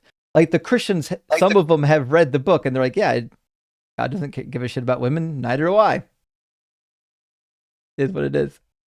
Diabolus, thank you for the super chat, friend, says, why proctology? His own rectum grew too cramped and his own fumes too familiar. That is the case. Yeah, he had his head so far up his rear, he wanted to see somebody else's. And Justin, thank you for the super chat, says, which version of the Bible should I read? I highly recommend the NRSV updated edition and the NABRE, the New American Bible Revised Edition. My two favorite editions of those translations are the New Oxford Annotated Study Bible and the Catholic Study Bible 3rd edition. Of the Catholic Study Bible's 3rd edition, my favorite of those is called the Catholic Note-Taking Bible. I don't have it in the room with me, but you can get it on Amazon, and it's phenomenal. 8 Vasta, thank you for the super chat, friend. Says, great topic of discussion today. The nation that gets women and men on the same level will be a much happier one. I couldn't agree more. Did you fucking look at how well New Zealand weathered the pandemic under female leadership? It seemed like they had shit on lockdown, and I mean that pun intentionally. What's that, Crystal? I said, right? Like, it was amazing. Like, compared to, like, our leadership, I'm just saying. It's crazy. And they'll be like, well, women are too emotional. Have you read this fucking Bible?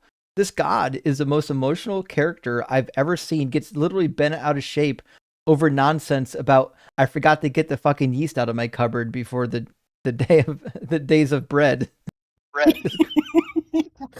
He hates yeast.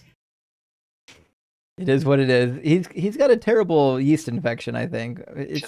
He would not have liked the whole sourdough thing that was going on during the pandemic. That probably just pissed him off that we were all making sourdough.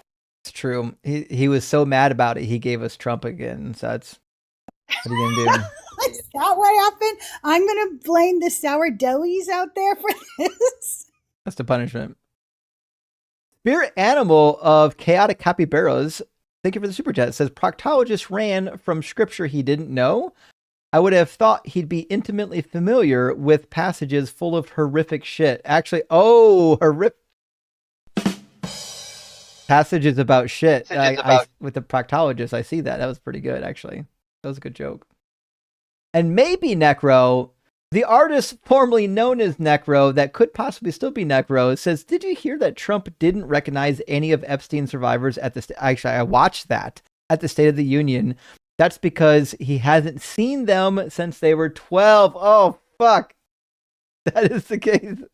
Probably before then. Listen, I think the UK released the unredacted files.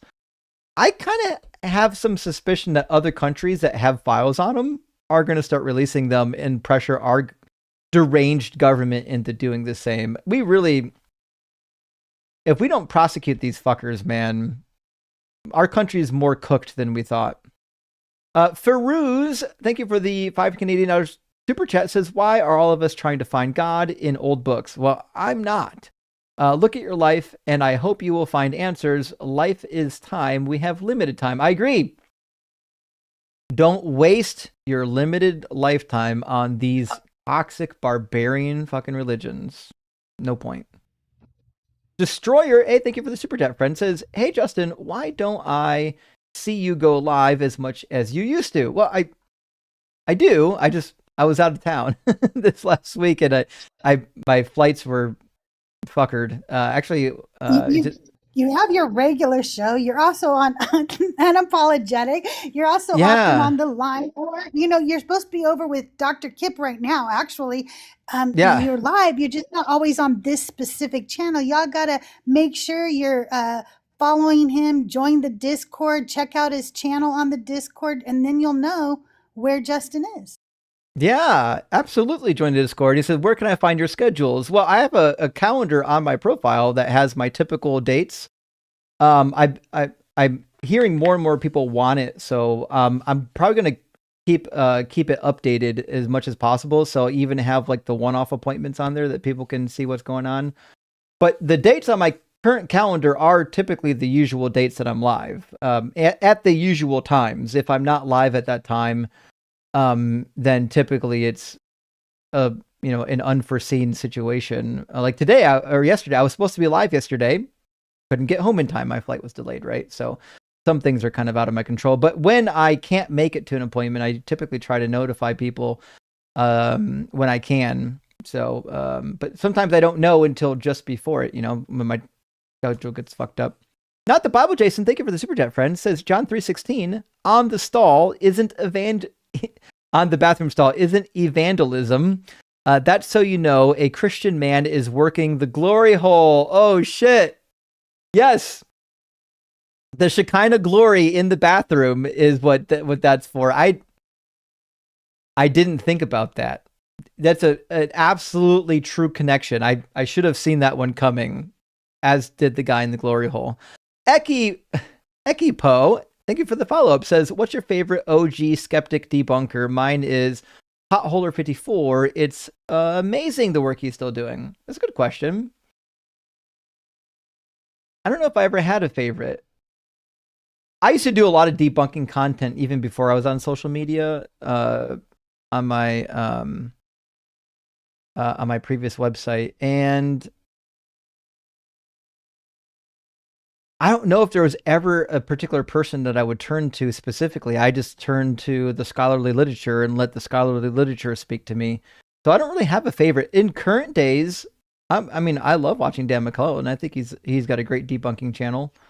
Some of the classics, people you would know about that are in the science community for sure, but I don't know. It's a fair question, but I just don't know. Stephen, hey, thanks for the super chat. Says proctology is fecally amazing. Eschatology. Oh, I should have expected a scat joke in here today. I don't know why I didn't see it coming. Another fucking this is pun. amazing. You get paid to read these amazing puns. That's awesome. That is just awesome. It's a pretty fucking wild job description. I mean, I get it. I love it. I mean, you'll never hear a complaint from me.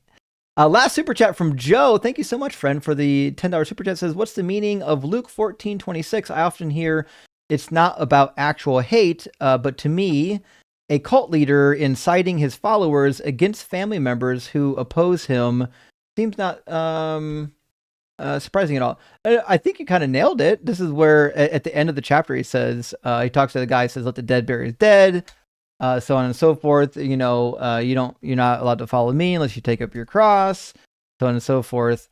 26 is one of the passages where he says, if you don't hate your parents, then you're not worthy of being my disciple, or something of that nature. Let me grab it real quick. Let me pop this down. Let's see. We wanted verse 26, right? Yeah.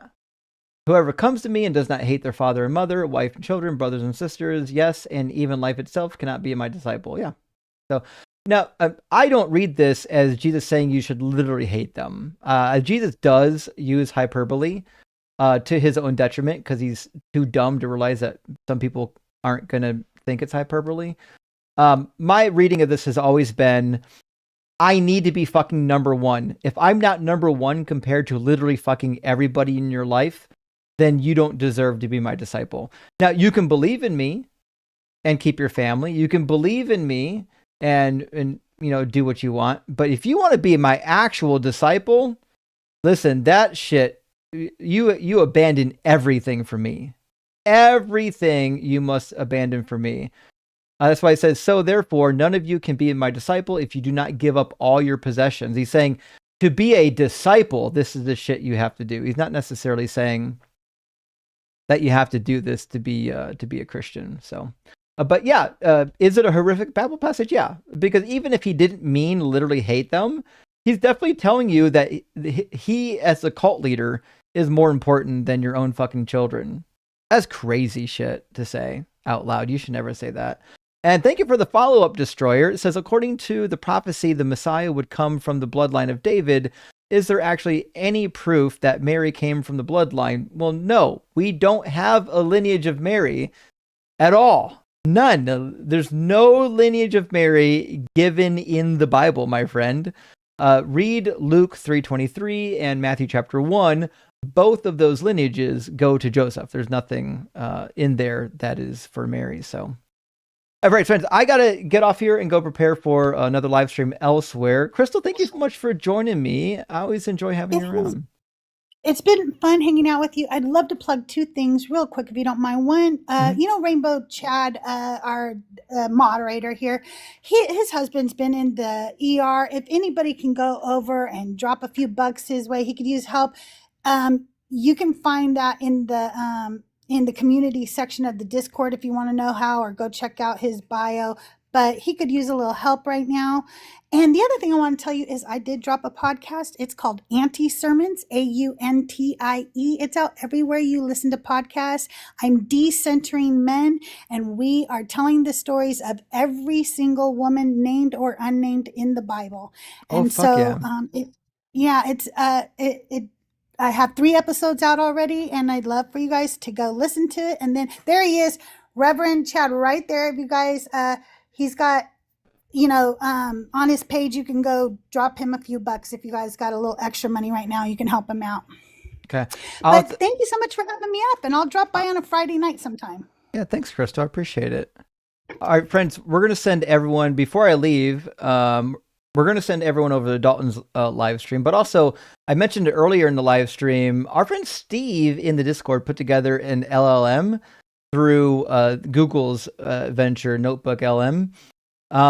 It's in the Discord under resources. And he took like almost all of my live streams and fed them into a language model that you can ask it questions, and it'll use the answers that I've given you in my live stream to give you the answer. So if you're like, hey, what would Justin think about this? It's actually really cool. So like, it's a really neat tool. I highly recommend it.